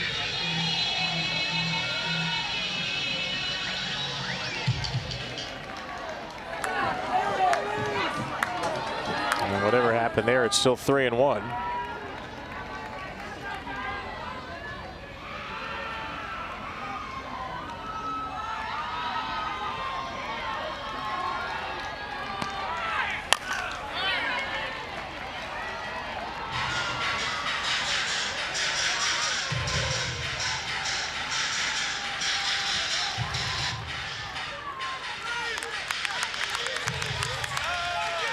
Riley McCoy, the former bat buster, travel ball, has a chance to bust this game wide open. Look at McCoy with how she adjusts her feet here. So she starts open and then replants her back foot and squares up her stance to the plate. But you can see it really well here. It's that right foot, replants it back and gets a little bit straighter after starting pretty far open. We'll see if she does that again, trying to protect that outside corner. Ball. It's well off the outside corner for ball 4. It loads the bases.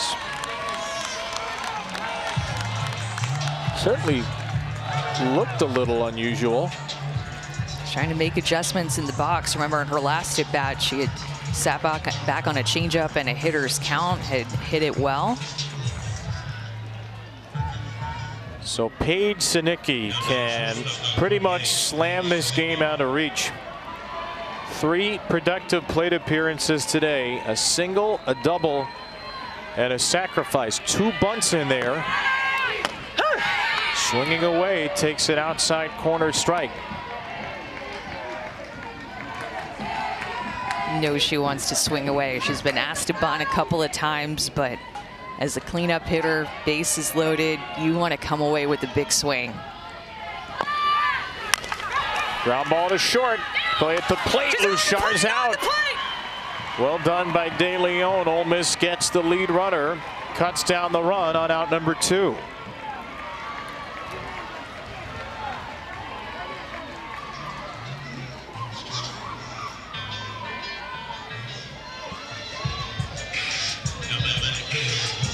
Remember, Binford got out of a bases loaded 1-out jam yesterday against Texas Tech in the 4th inning. Did give up a run, but limited the damage on a double play.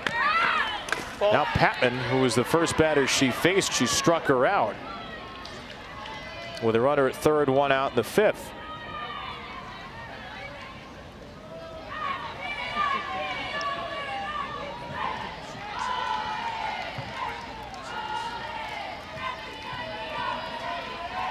Binford is going to bat in the top half of the 7th.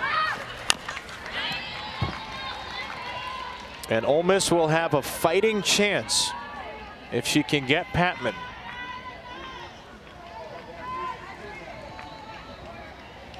Ole Miss team that played in elimination games in Tucson, beat 13th-seeded Arizona. In Fayetteville, beat 4th-seeded Arkansas.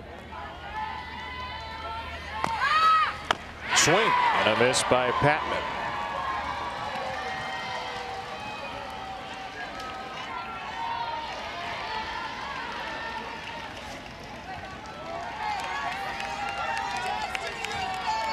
Either it'll be a hammer blow or a burst of energy for Ole Miss, and it's going to be the latter. Binford, cool as can be, will bat in between Boutte and Yamas. Big hitters with Ole Miss's season on the line.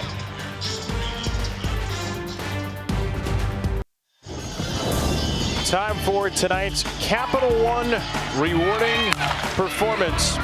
And it was Lindsey Gradamanda who started this game and got the job done with a 6th inning re-entry. Yeah, and she's been able to work out of jams. As you mentioned, she got the start, came back in relief, getting to close her own game, trying to shut out Ole Miss here. She has brought the energy, and just looking at my scorebook, she's done such a great job of just not letting Ole Miss get a ton of momentum. If she gives up a single, then she gets an out the next pitch, just going at these hitters and bringing the fire and the energy that Lindsey Grine really only does in the circle in the way that she can.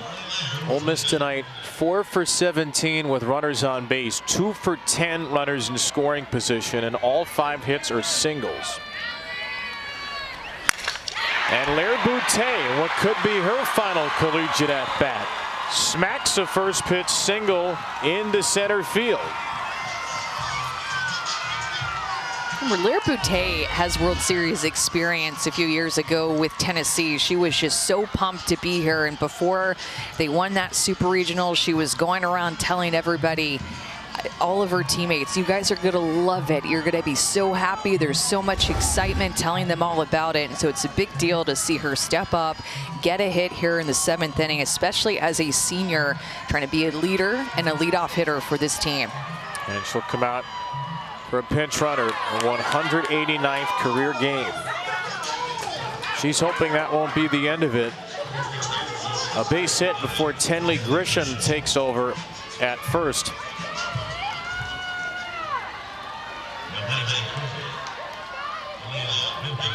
Here's Aaliyah Binford. Another potential final college at bat. Swing.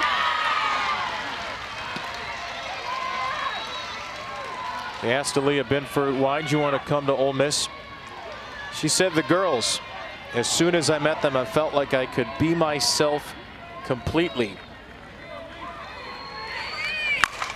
Smacks this ball the other way. Batter out by Patman. It's over her head. Binford's up to second. And wouldn't you know it, Percy Yamas is going to come up as the tying run.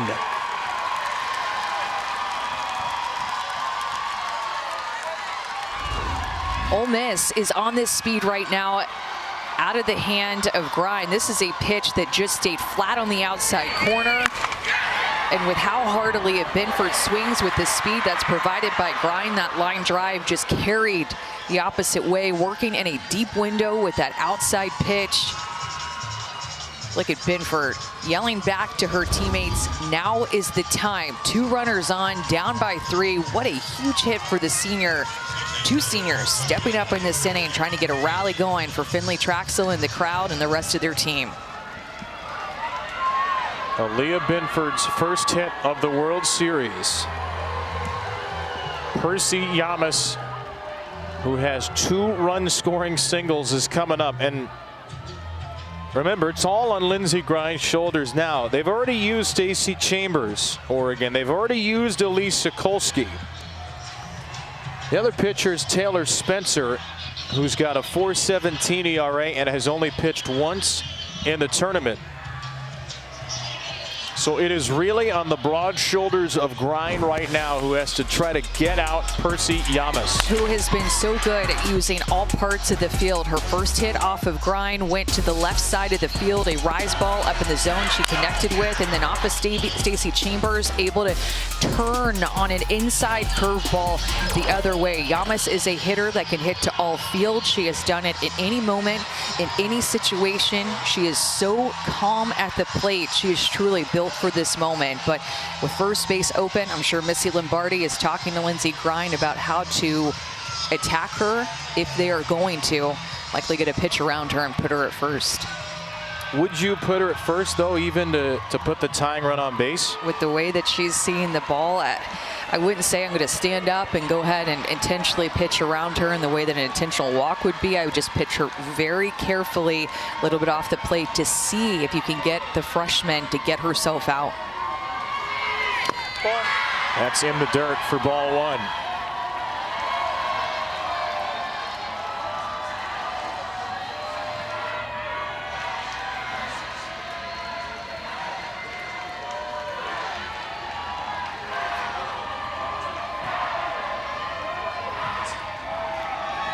Ball. Outside, ball 2.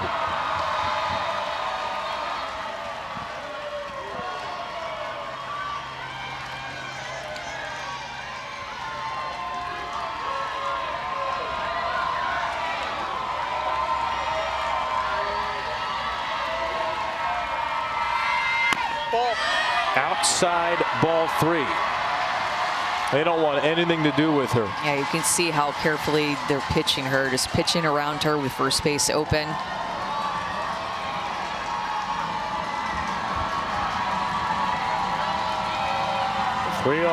Ball.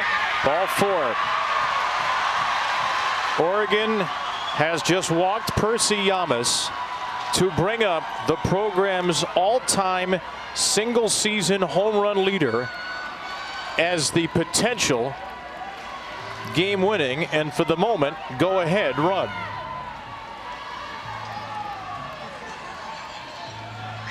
And before Lexi Brady steps in, Aaron Earlywine goes down to Aaron Peterson.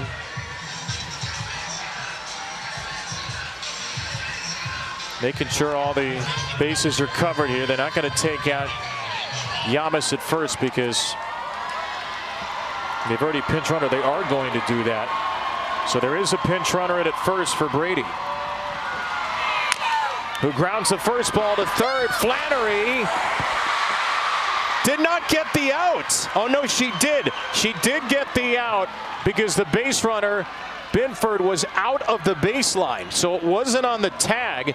Jim Bertuzzi rules Binford out of the baseline. Jamie Traxel's going to walk over and talk about it. It is the first out here in the 7th inning. You could see the waving motion at the end from Jim Bertuzzi that Binford was out of the baseline right there.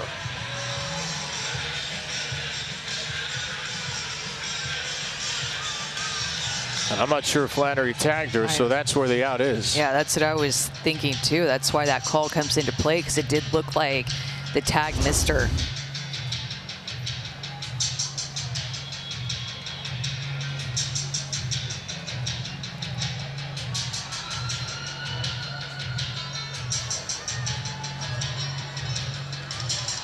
So a run scored, but that's fine for Oregon as long as the other 2 runs don't. We have 5 unassisted out. Brady is now the tying run at first. And Ryan Starr, who is the pinch runner for Yamas, is over at second.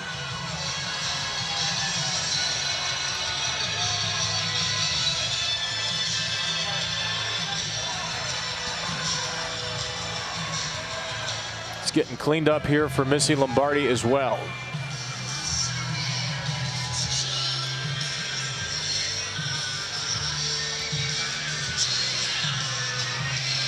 Appropriately, we're hearing Def Leppard's Bringing on the Heartbreak, because that's coming soon, sooner than one of these teams wants.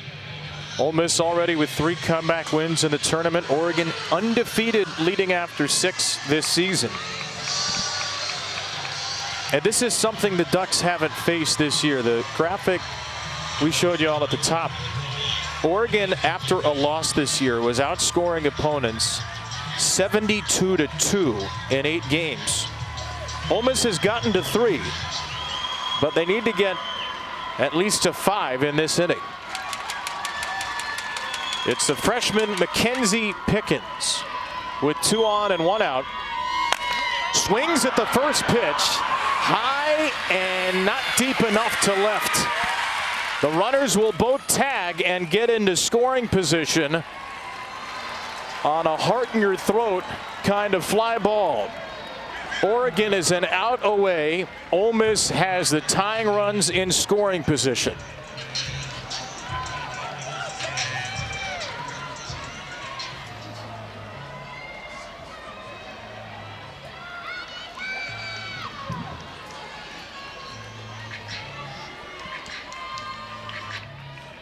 Well, this was last night for Oregon.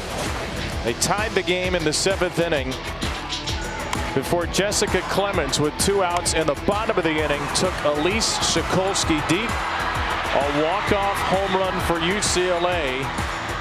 And Oregon had its heart smashed into bits with a Bruin party at the plate. So here they are in the 7th inning again. Here they are in gut check time.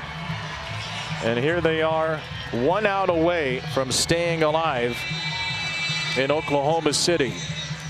Jamie McKay is going to pinch hit here in what was the spot of Ashton Lansdale.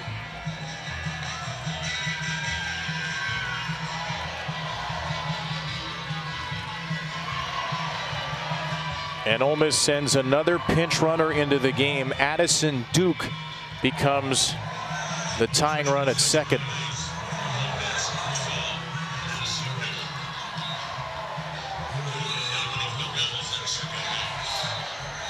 Ashton Lansdale, we mentioned, is a former U.S. national team baseball player, where she played with Jamie McKay, who is now her college teammate. She's trying to pick up Ashton and the rest of the Rebels and keep the season alive. 2 on, 2 out. Ball. First pitch is wide. If you're McKay, you've been watching for 6 2/3. Where do you look? Trying to get on time with her speed, just to avoid the changeup. Try to be on time with 68, 69, more up in the zone. That ball's ripped to left field. It's a base hit. Here comes Duke to the plate.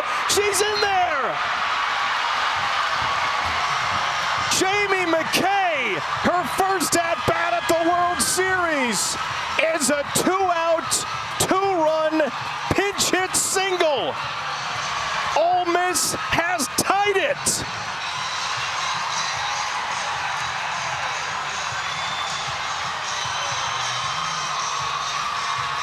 This is the approach exactly that Jamie McKay wanted to have. Something up in the zone. She's on time for 68, and she stays above the rise ball. She is expecting it. It turns into more of a line drive. She's just slightly out in front of it, trying to be early with that 68, 69 miles an hour speed that she knew Grind was going to provide. 2 RBIs for the pinch hitter in the World Series to tie the game up in the 7th inning. That gives you goosebumps. That's 4 2-out RBIs for Ole Miss. Jamie McKay, who's now 3 for her last 4 as a pinch hitter, delivers the biggest hit of the Rebels season. Angelina De Leon pops it up to second. Oregon did something. They did something you should never do, Amanda. They let the Rebs get hot. With Jamie McKay coming off the bench, the first strike, the first swing she has in the World Series turns into a 2 RBI hit to tie up this game in the 7th. We have ourselves a tie game at the bottom of the 7th. 2 walk-off home runs on the same day yesterday. First time since at least 2000 that's happened at the Women's College World Series. And now Oregon will try to make it 3 walk-offs in the first 6 games at the World Series. Jamie McKay, who was a starting catcher on this team a couple of years ago, a starting outfielder last year with a 2-out, 2-run game-tying single. Boutte, the senior, had a hit. Binford, the senior, had a hit. Yamas walked. And Ole Miss 3-run rally in the 7th sends this game to the bottom of the inning. The Rebels, the only unseeded team in Oklahoma City, are still alive. And they've got Aaliyah Binford on the mound, getting a first pitch ground out right back to her from Kaylin Jones. That bottom of the 6th inning for Binford. Loaded the bases with 1 out against the cleanup hitter Sinicki and the 5-hitter Patman. Got a ground out, the fielder's choice to the plate, got a strikeout swinging. They could have lost the game right then and there, but she got out of it. Now Emma Cox, the freshman, has walked twice.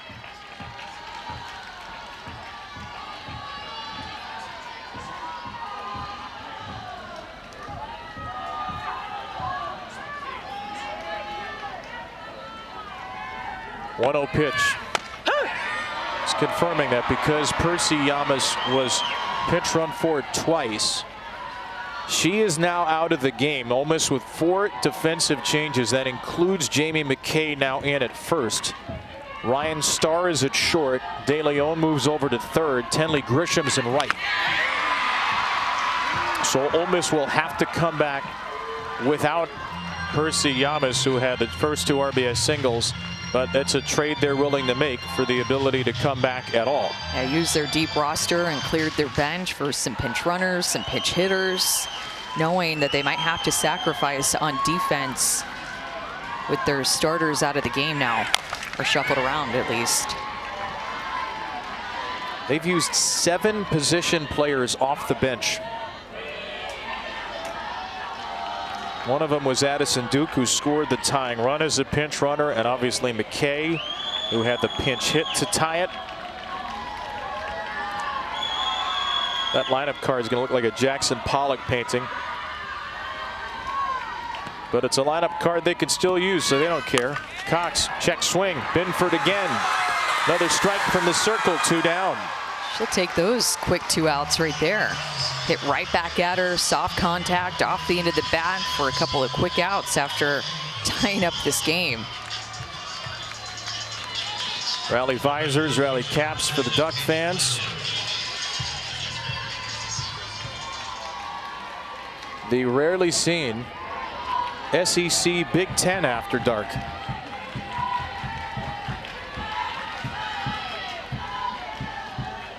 Katie Flannery.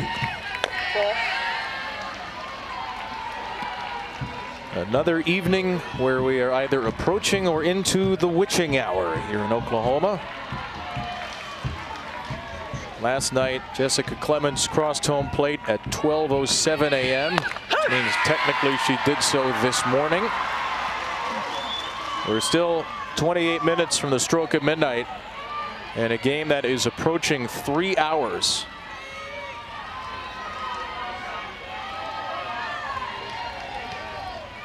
Ball. 2-1 to Flannery.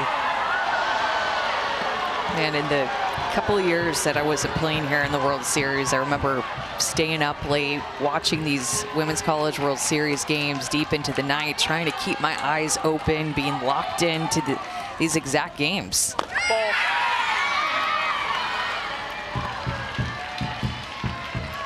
I don't think you're alone. There are a lot of kids right now who have probably been begging mom and or dad, just one more inning, just one more batter. And we say, keep it going. Right field, that ball's blasted down in front of Grisham. Bounced up and hit her on the ricochet. And there's Katie Flannery, the sophomore. Her first hit of the World Series, and the winning run's aboard. Not a great read by Grisham, who's new out in right field. This is a ball that should be caught, but she just didn't take a good route to it. Ends up having to lay out for it. Definitely had potential to catch that one in the air if she had a good read off the bat, but she just didn't. So a big power hitter here. Stephanie Mahake can walk it off for Oregon. Ball. Takes down and away from Binford. Some of her swings are absolutely legendary. Set a tough tournament. But this is a young woman who hit a 300-foot homer at the Mary Nutter. And a ground ball to the right side here will send this game to the 8th. Mom and Dad, let them stay up one more inning. At least one more inning. Aaliyah Binford, relief ace. Doubled to rally the team in the top of the 7th inning. There's that warrior mentality Jamie Traxel knows and loves. We are not done. Top of the 7th inning, Ole Miss needed 3. They got 1. Jamie McKay, some words of encouragement before her 2-out at-bat. Angelina De Leon was the on-deck hitter. And Jamie McKay delivered, scoring Ryan Starr, the pinch runner for Percy Yamas. Addison Duke, the pinch runner for Lexi Brady. Jamie Traxel, a couple of right hooks to the air. And Ole Miss, which was down to its final out of the season, lost another Rebel rally, which they've been known for in this postseason. Since 2000, teams entering the final inning, trailing by 3, are a cool 2 and $1.63. Oregon undefeated after a loss this year, undefeated leading after 6. And Ole Miss is threatening to throw all of these statistics in the shredder. We're on to the 8th in a 5-5 game, and what a dandy it's been. Kevin Brown, Amanda Scarborough here in the booth, Taylor McGregor on the field, our outstanding ESPN crew. Another late night in Oklahoma City, and it's all in the hands of Lindsey Grine, who threw the first 4 2/3 and then re-entered with 1 out in the 6th. And Ole Miss has taken a lot of good at-bats against her. 0-2 for Malvin. They have, and Sokolsky can't come back into this game, and honestly she just has struggled a little bit. So if Oregon does indeed move on, gonna have to take that into consideration. Puts a lot of pressure on Green. They've used Stacey Chambers and had to bring Lindsey Grime back into this game, and she has thrown the bulk of the load here at OKC. Chop to the left side, Flannery hoses down Malvin. That's only the second time today Ole Miss has not had the leadoff runner on base. The 2nd and the 8th innings. That's a heck of a first out, because Jaden Pone has been a thorny leadoff hitter to deal with. Reached on an error, bunt single, hit by pitch. Ball. It's out. The 2nd Ole Miss player ever to be named first team All-SEC. Kylan Becker did it twice. And Pone has bounced back nicely from a tough tournament this evening. The tops of these lineups for both teams have really stepped up. Pone is a leadoff hitter. Kylu Shar is leadoff hitter. On the other side, the majority of the runs scored have been scored through with the 1 through 5 hitters on both sides. Finding different ways to get on. A lot of seniors that are at the top of the orders. Talked about the seniors at the beginning of the game, an elimination game, how important they would be, how important they've been to these programs to get them here to the Women's College World Series. There's Jade's boyfriend with the long blue wig. Hands on knees. Jaden drops down a bunt foul.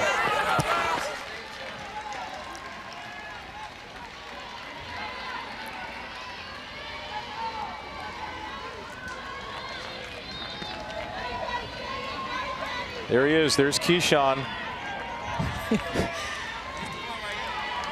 The leader of the blue rally wig craze and the shark fin. That's become a big part of Ole Miss athletics these days. Strike 3. Pone is frozen. Lindsey Grine has retired the first 2 in the 8th. Just paints the outside corner against Pone, who has just continued to find ways to get on. Look at Emma Cox frame up that pitch. It freezes Pone. I think she gets about a ball off the plate, but it's Emma Cox who has defensively been so great for Oregon with her arm, with the way that she receives. I'm super impressed by the freshman back behind the plate for the Ducks, and Emma Cox. She's going to be a fun one to watch for the next 3 years. Yep. Great sporting family. Parents played softball and baseball. Brothers play baseball. She's taken a couple of foul balls today.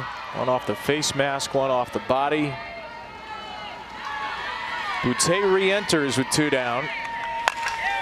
Line drive into center field, a 2-out base hit. Lair Boutte has batted in the 7th and 8th. She has 2 first pitch singles, and Ole Miss has the go-ahead run on. And her at-bats have just progressively gotten better as this game has gone on. She struck out her first at-bat, blew an opportunity for a sacrifice bunt, hit into a double play in her second. And then after she put down that sacrifice bunt in the 5th, she's just been hot. And here's Aaliyah Binford. Doubled in the 7th. Swing. Yep. Yesterday, Amanda, Aaliyah Binford was asked about overcoming odds, said we're going to do the same thing we've done all season. We've won the same amount of games as any team has here. I don't know why that's something that continues to be said. Kid who's taken the disrespect personally, but she grounds out here. Top of the Duck lineup, Lushar and Lushar with 1 to win. The hug from Ashton Lansdale to Jamie McKay, 2 former U.S. national baseball team teammates. McKay pinch hit for Lansdale, kept the Ole Miss season alive with a 2-out, 2-run pinch hit single in the 7th. Ole Miss trying to win for the first time ever at the World Series. Oregon for the first time in 7 years. And what's also at stake is the whole darn season. The winner gets a day of rest, a day to enjoy Bricktown, and a date with the loser of Texas, Oklahoma Sunday. The losing team has a heck of a long trip home. It's the top of the Oregon lineup. A couple of All-Americans behind the best base stealer in the country, Kylu Shar, who takes a strike from Aaliyah Binford.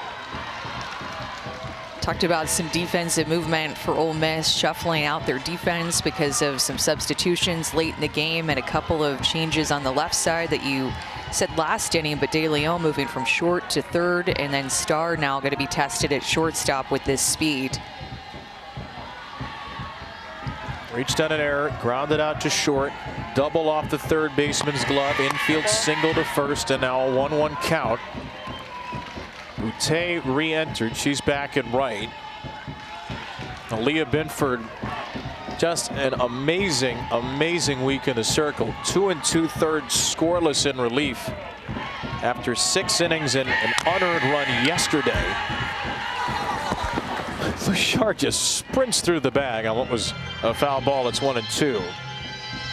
Ducks have 4 walk-off wins on the year, 2 of them in the tournament. You know about those if you've been following Oregon.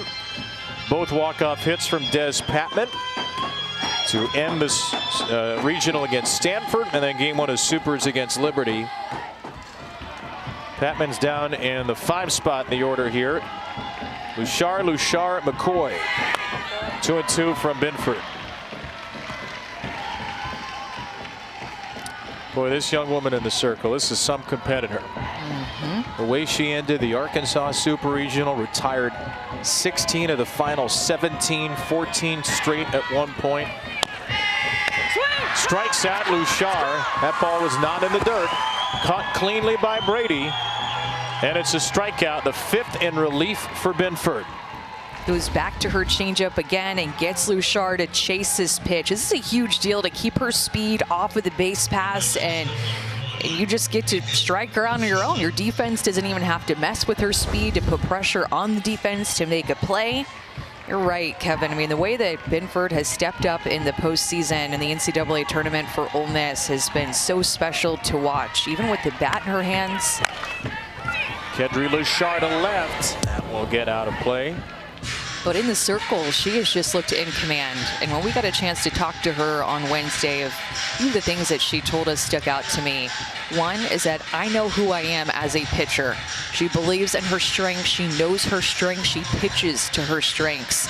And then also, this quote stuck out to me. I am somebody who is going to get it done. She bets on herself and she believes in herself.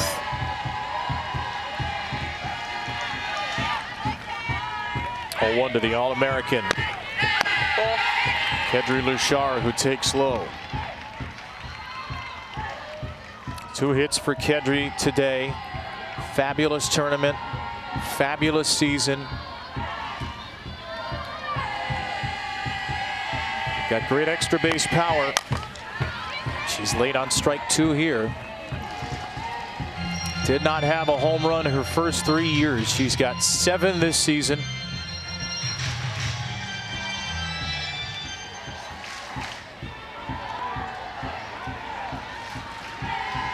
One and 2 on a grounder. And Binford just shakes it off with a smile.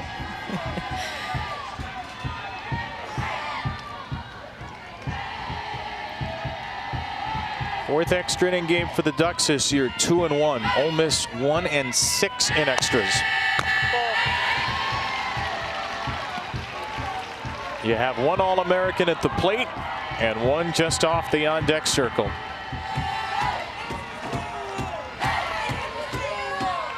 Riley McCoy lying in the weeds. And Kedri Lushar, like her sister, strikes out on a low changeup. Back-to-back Ks for Binford, who has one more hurdle to clear before a potential ninth inning. And we'll see how careful she is, because Ole Miss has been very careful with McCoy today, walking her twice with a double sandwiched in between. Hard and low for ball one. How would you pitch Riley McCoy here? I'd go to my changeup early and often and stay down in the zone, just like she did with her drop ball, and just cannot elevate that pitch. Knees in below, trying to get her to ground out. Great looking pitch there for a strike on the outside corner. Remember, she did that change in her stance as the pitch was coming in her last AB. Haven't seen her do that in the first couple of pitches in this one, where she replanted her right foot. Ball.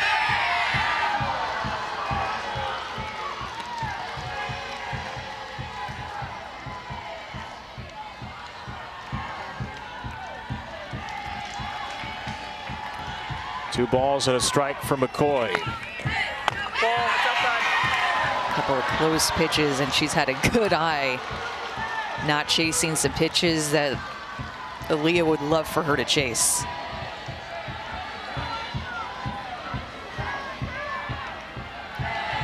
Well, Binford gave her anything on 3-1. She didn't, and McCoy swings anyway. That would have been well low.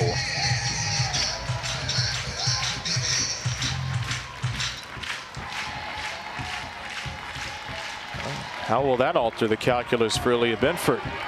Back to that outside corner. She's painted it a couple of times, one for a strike, one just a little bit off of the corner, and she couldn't get her to chase it.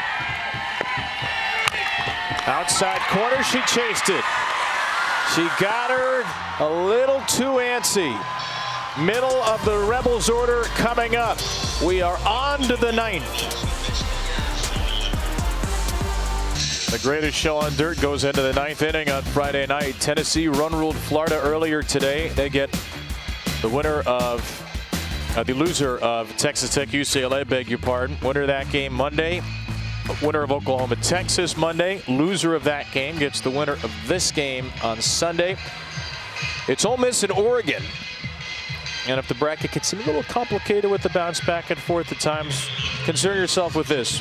Winner of this game is alive, and the loser is on to 2026. Middle of the Ole Miss order, it's Ryan Starr. Finds herself in the cleanup spot because she was the second player to pinch run for Percy Yamas, and a starter can only be substituted out once. The ability to re-enter. So here's Starr, whose last hit was February the 8th. The new cleanup hitter against Lindsey Grine. And she takes a strike. The last time Ryan Starr grabbed a bat, went up to the plate, was April 17th, when she was hit by a pitch with the bases loaded against Georgia. 1-2.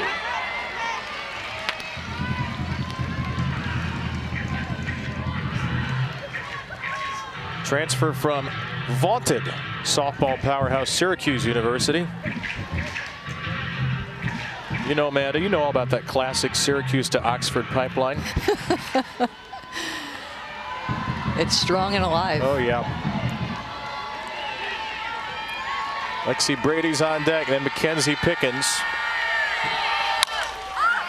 Popped up by Starr, caught by Cox.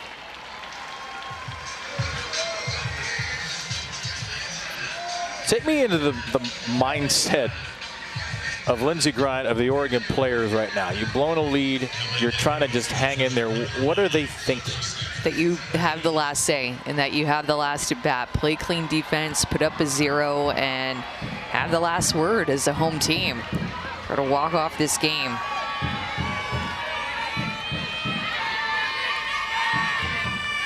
Yep. Lexi Brady. Pitch and the swing. Pitch and the swing. Take your pick.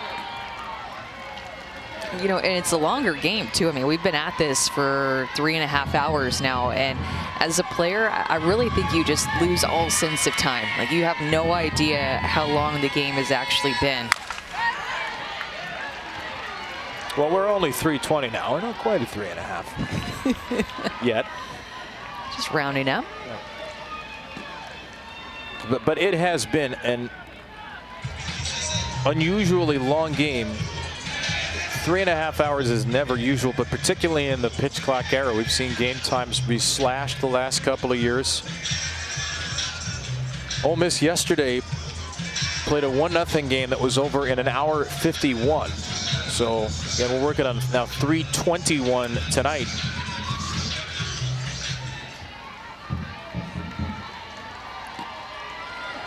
And pretty soon, tonight will become tomorrow. 0-2 for the big hitter Brady. Ground ball snared by Grind. The extendo arm. Raises her arms in celebration of herself, and deservedly so.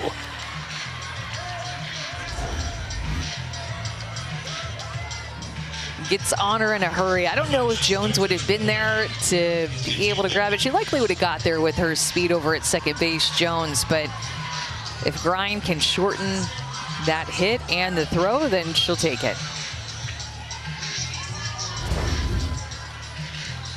Star in the circle, Lindsey Grind. Out of the state of Illinois, 2 years at Virginia Tech. Softball America's Most Improved Player of the Year. Ball. Got to be careful here. Mackenzie Pickens sent one to the warning track in the 7th.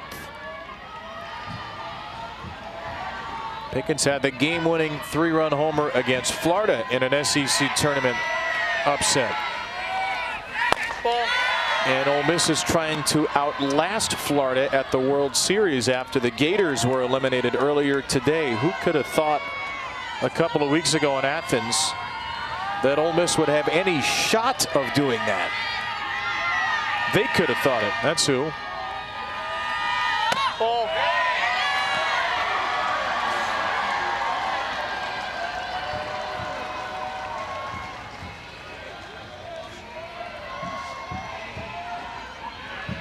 Green light, any chance?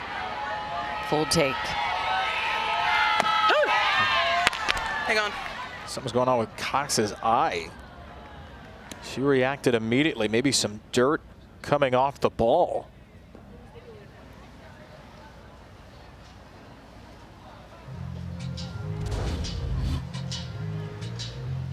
Oh. Wow. Right into her eyes. So many pieces of it, too.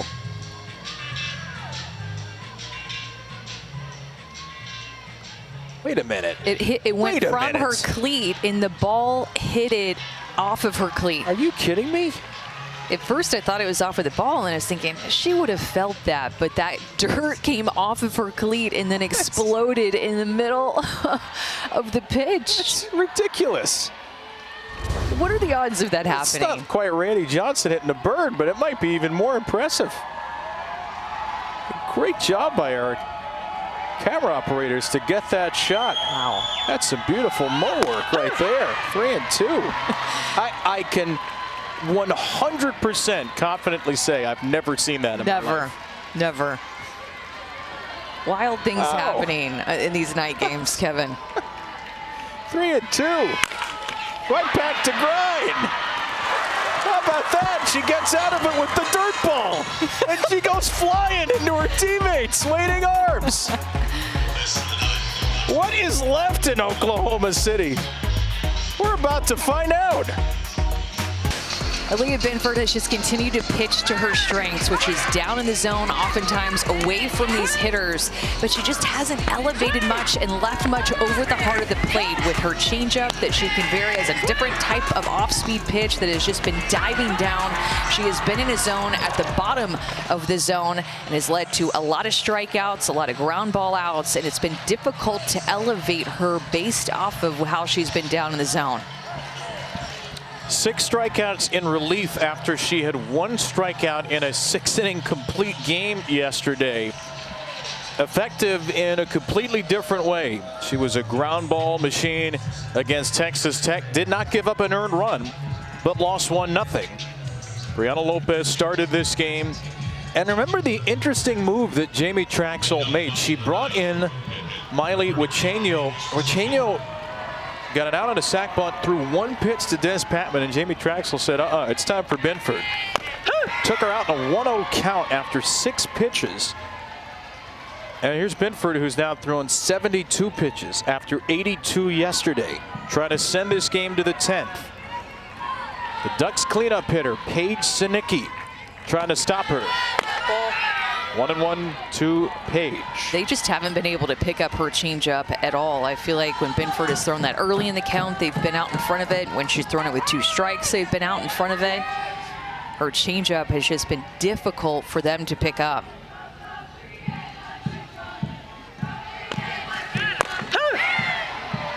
Sinicki didn't even seem like she was interested in swinging. Yeah, that was one right down the heart of the plate, too, to get that 2nd strike and work ahead to a hitter's count. See if she throws this one a little bit lower in the dirt. Sinicki into left field. There's an elevated changeup. It's another out. Well, here's Oregon's missed walk-off. Eugene Regional, 7-7 game.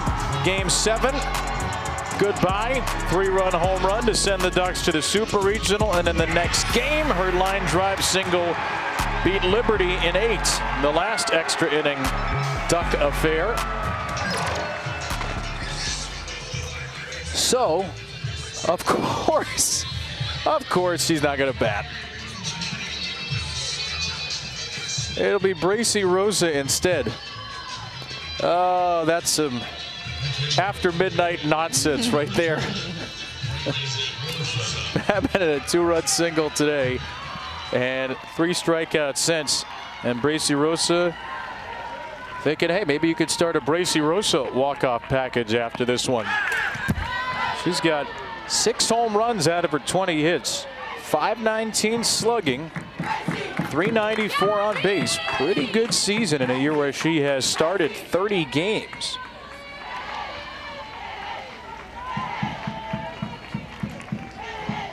The solemnity of the Duck fan. The stands are angry this morning, my friends.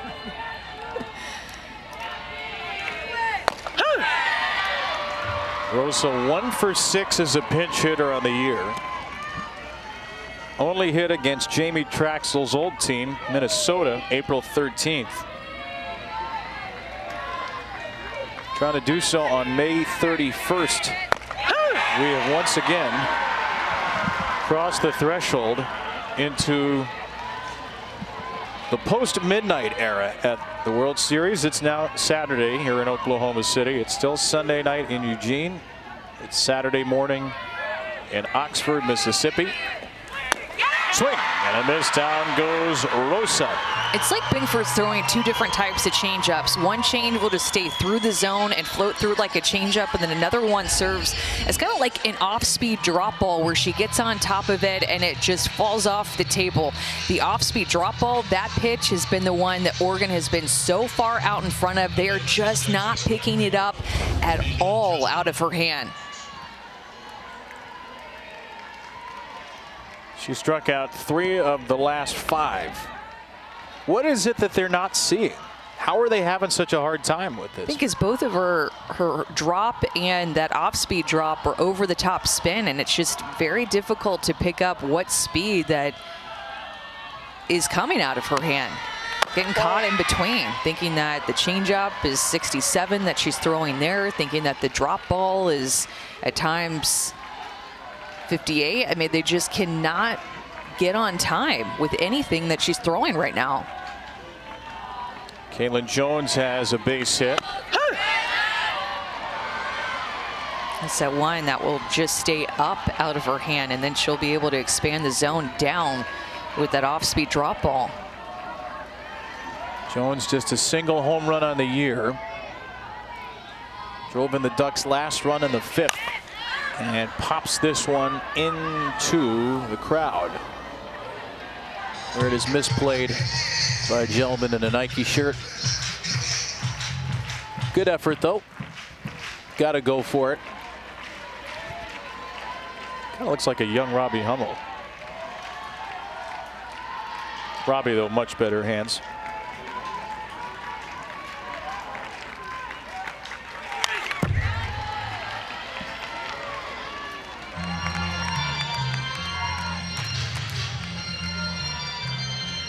Crazy, crazy night in Oklahoma City. Ole Miss led 1-0 after a half inning. Oregon got 2. Ole Miss tied it in the 5th. Ducks immediately got 3. And then Ole Miss scored 3 in the 7th to tie it. And here we are in the bottom of the 9th. 2-2 for Jones. Ball is low. And you know, too, when you're going up against Aaliyah, that it's going to be all down. That she doesn't really throw a rise ball, doesn't throw a fastball up out of the zone to change her eye level. She is all down, down, down, down.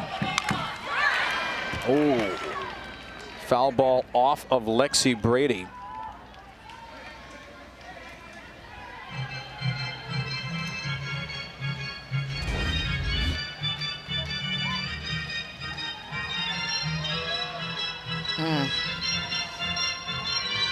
A shoulder shot.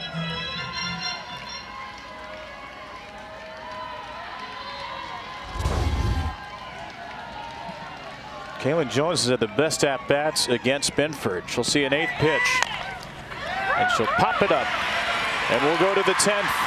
Extra inning number 3 on the way in OKC.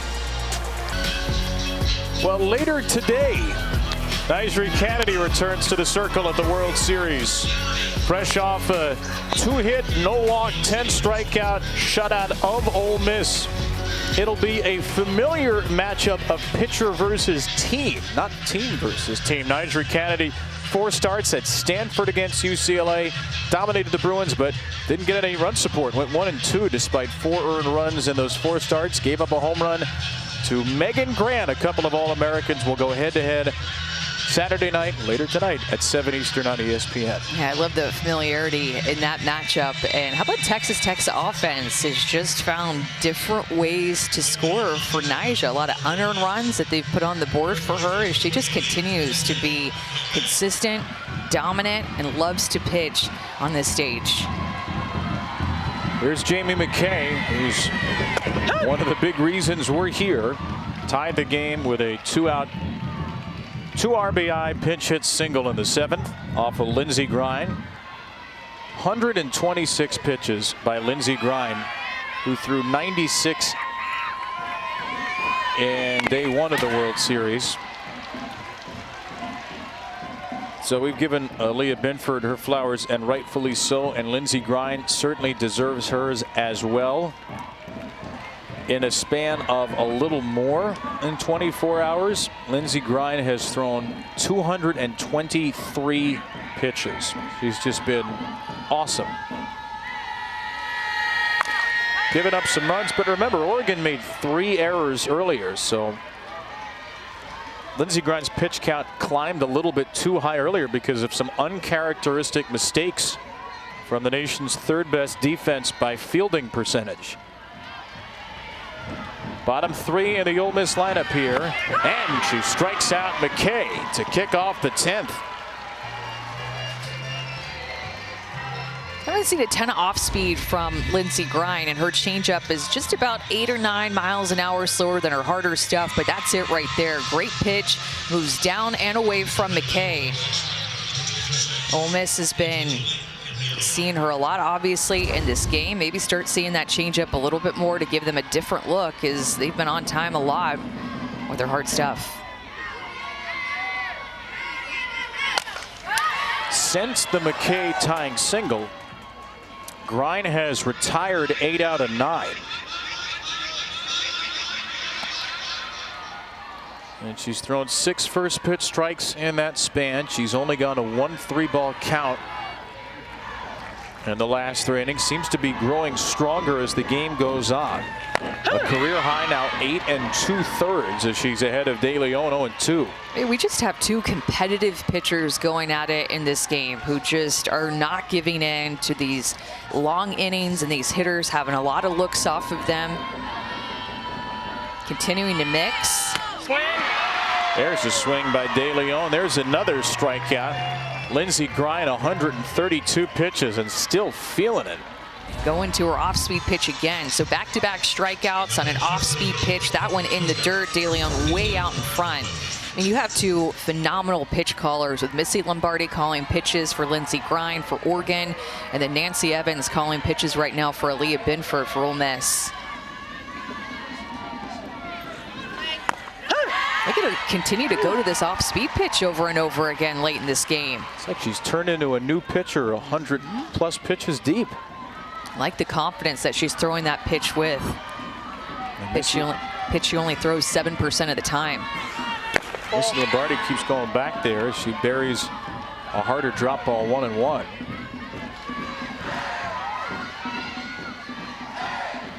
They're ready to party in the set eventually. Wait all night if they have to. No, it's been a tough day in Oxford and Eugene. Both baseball teams, which were regional hosts, were upset in their respective regionals. Ole Miss, the 10 seed, lost to Murray State. Oregon, the 12 seed, lost very controversially to Utah Valley. There was a play at the plate in that game where Oregon scored. Their runner Anson Arose was ruled out after about a 10-minute review for malicious contact against the catcher. Led to an ejection from the game. So Oregon baseball and Ole Miss baseball suffered some heartbreakers, and one of these softball teams is going to suffer the ultimate heartbreaker. One will have the thrill of victory. 3-2. Malvin.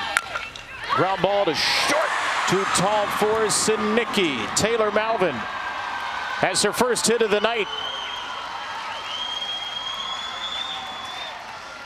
Such a good job of using the ground against a rise ball pitcher. You know you're going to get something up, get in the top half, and just driving it to the ground. Sinicki, a smaller statured shortstop. She's just about 5'3", so she jumps and reaches as far as she can, but it's just out of her reach. And the 9-hole Malvin, it's on board. Jaden Pone's going to bat for a 6th time. Ole Miss 6 for 22 with runners on base today. They're 3 for 13 runners in scoring position. Oregon's been a little better, 5 for 12. Ducks have made 3 errors, Rebels 2. Each team has left 10 runners on base. Pone to the left side, of base hits. She has reached safely for a 3rd time. Malvin up to second. Back-to-back 2-out hits in the 10th.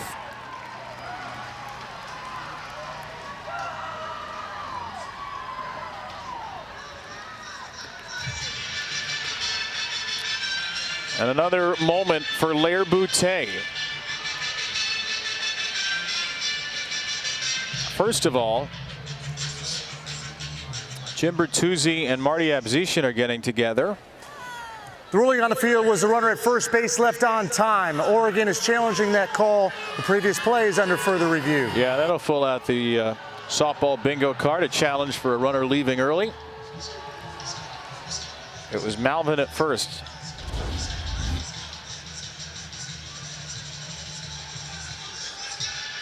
Nope, left right on time. It'll be a quick one.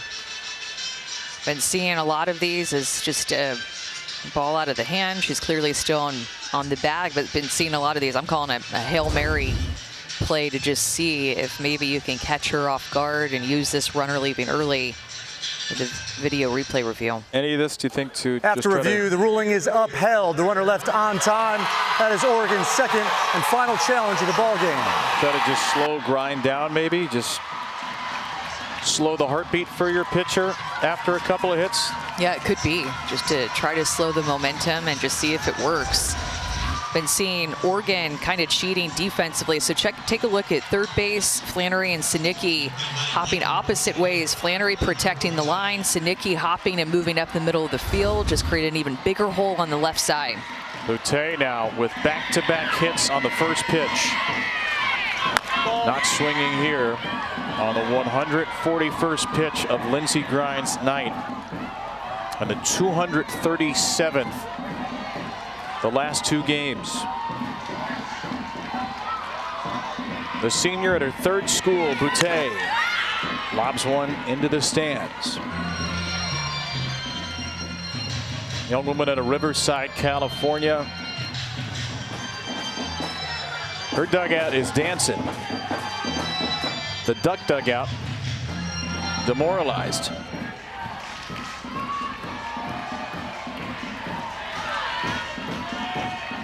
Ball on the strike. Ground ball, second base. Jones to Sinicki.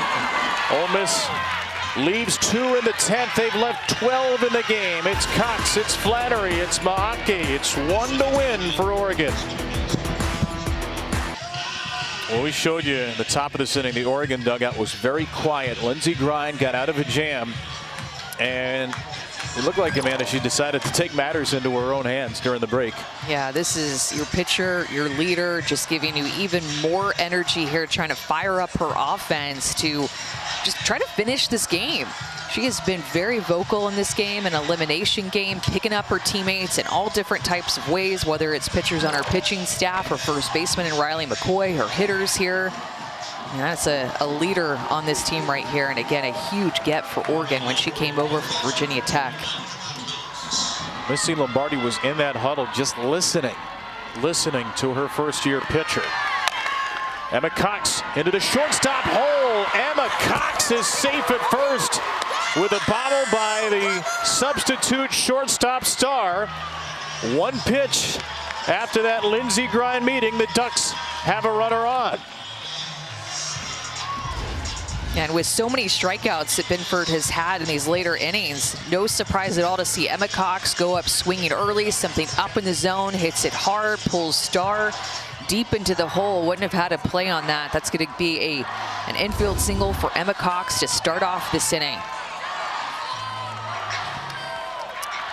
See, a really impressive play for Star to even get it over there. Cox leaves for a pinch runner. And it's all about sharing information. A majority of these hitters have had a chance now at Binford, but you can tell in the dugout they're talking through their approach. And Amanda, from your perspective, what do you think that is against Binford? Yeah, it can be anything from how she started me in this at bat. I felt like this was the best pitch to hit. Here's a bunt from Flannery. Oh, it's thrown away! McKay throws it into right. Here comes the pitch runner leg. She's held at third. Jamie McKay, who tied it with 2 outs in the top of the 7th, throws away that bunt to the covering Pickens, and the Ducks are in business now.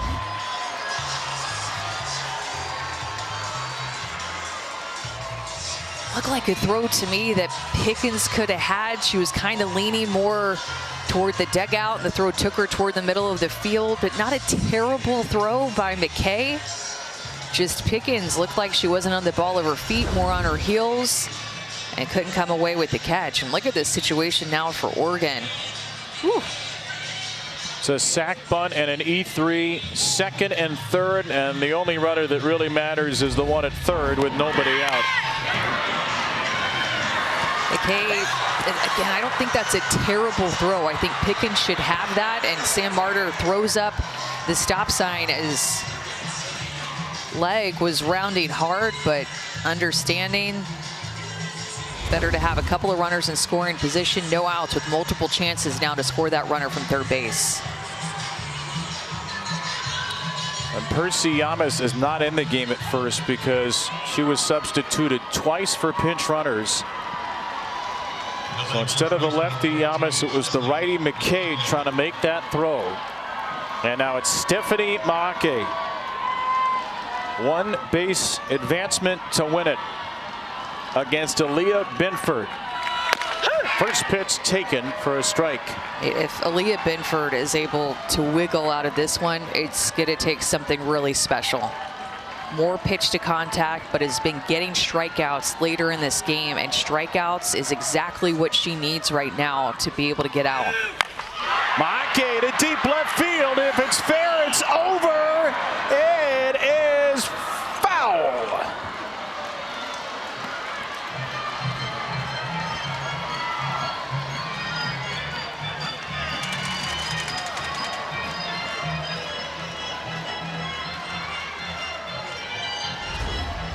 The type of power that she has and that you have to be aware of. Sent that one a long way. Another great shot there. Ball.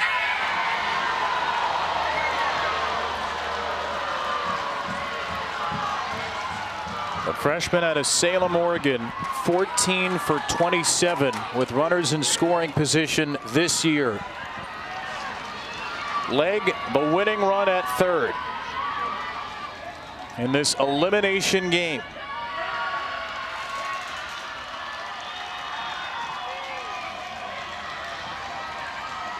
Maake 0 for 3 tonight. A strikeout and 2 groundouts.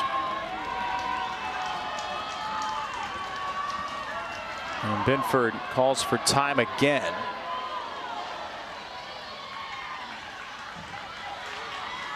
Still smiling through it all, even with her career hanging in the balance here.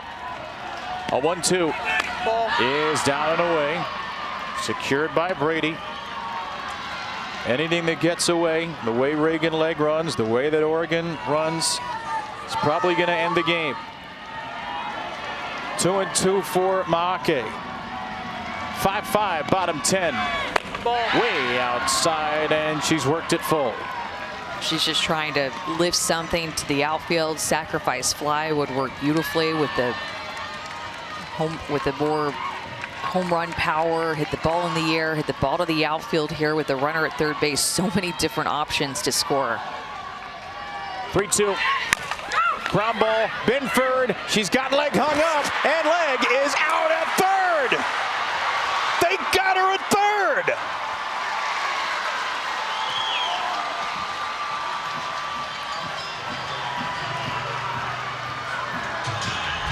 Aaliyah Binford just does not let the moment get too big in any facet of the game. Understanding Oregon's going to try to score. They are aggressive. She is an athlete, makes a great throw, not scared to make that throw. Game on the line. That throw was perfect. The tag was perfect. That play is a huge deal in this inning. Kai Lushar. Ball. That's up. Amazing, amazing stuff from Aaliyah Binford. Oozing confidence as this game goes deeper and deeper into the night and into the morning. Lushar, chopper, Star at short to first. It's late. They're loaded.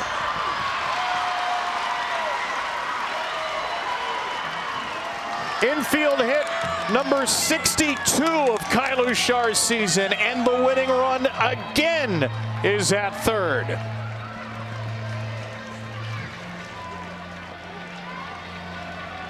And when they were running around in the backyard and in the woods and up hills and around rodeos, Kai and Kedri Lushar could only have dreamed of a moment like this.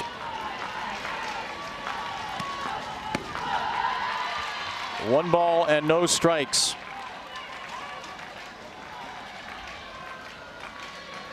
Sam Martyrs coming down from third.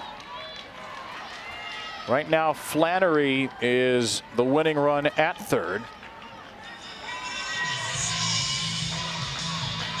And Oregon's going to bring in a pinch runner.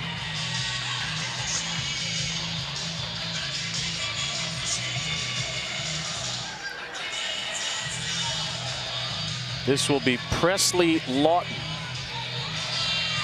Presley Lawton, now the winning run.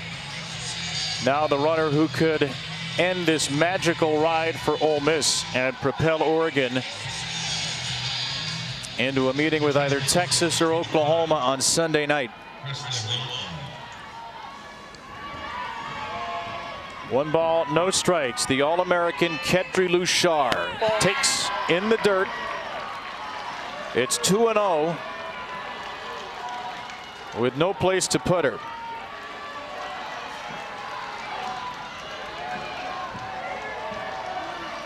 Binford searching for the magic trick. Line drive to left. It is foul.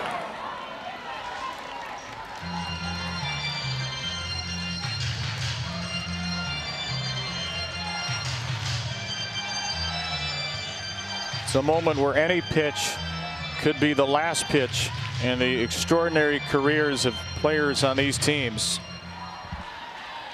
Could be the end for Binford. Could be the last night for Lushar. Two seniors. Lushar takes low. One more of those and Oregon will literally walk off.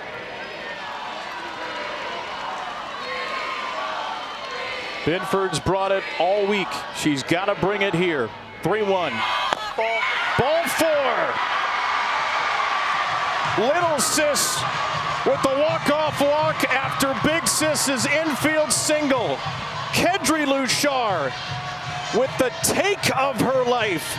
And Oregon survives 6-5 in 10 to end this magical run for Ole Miss.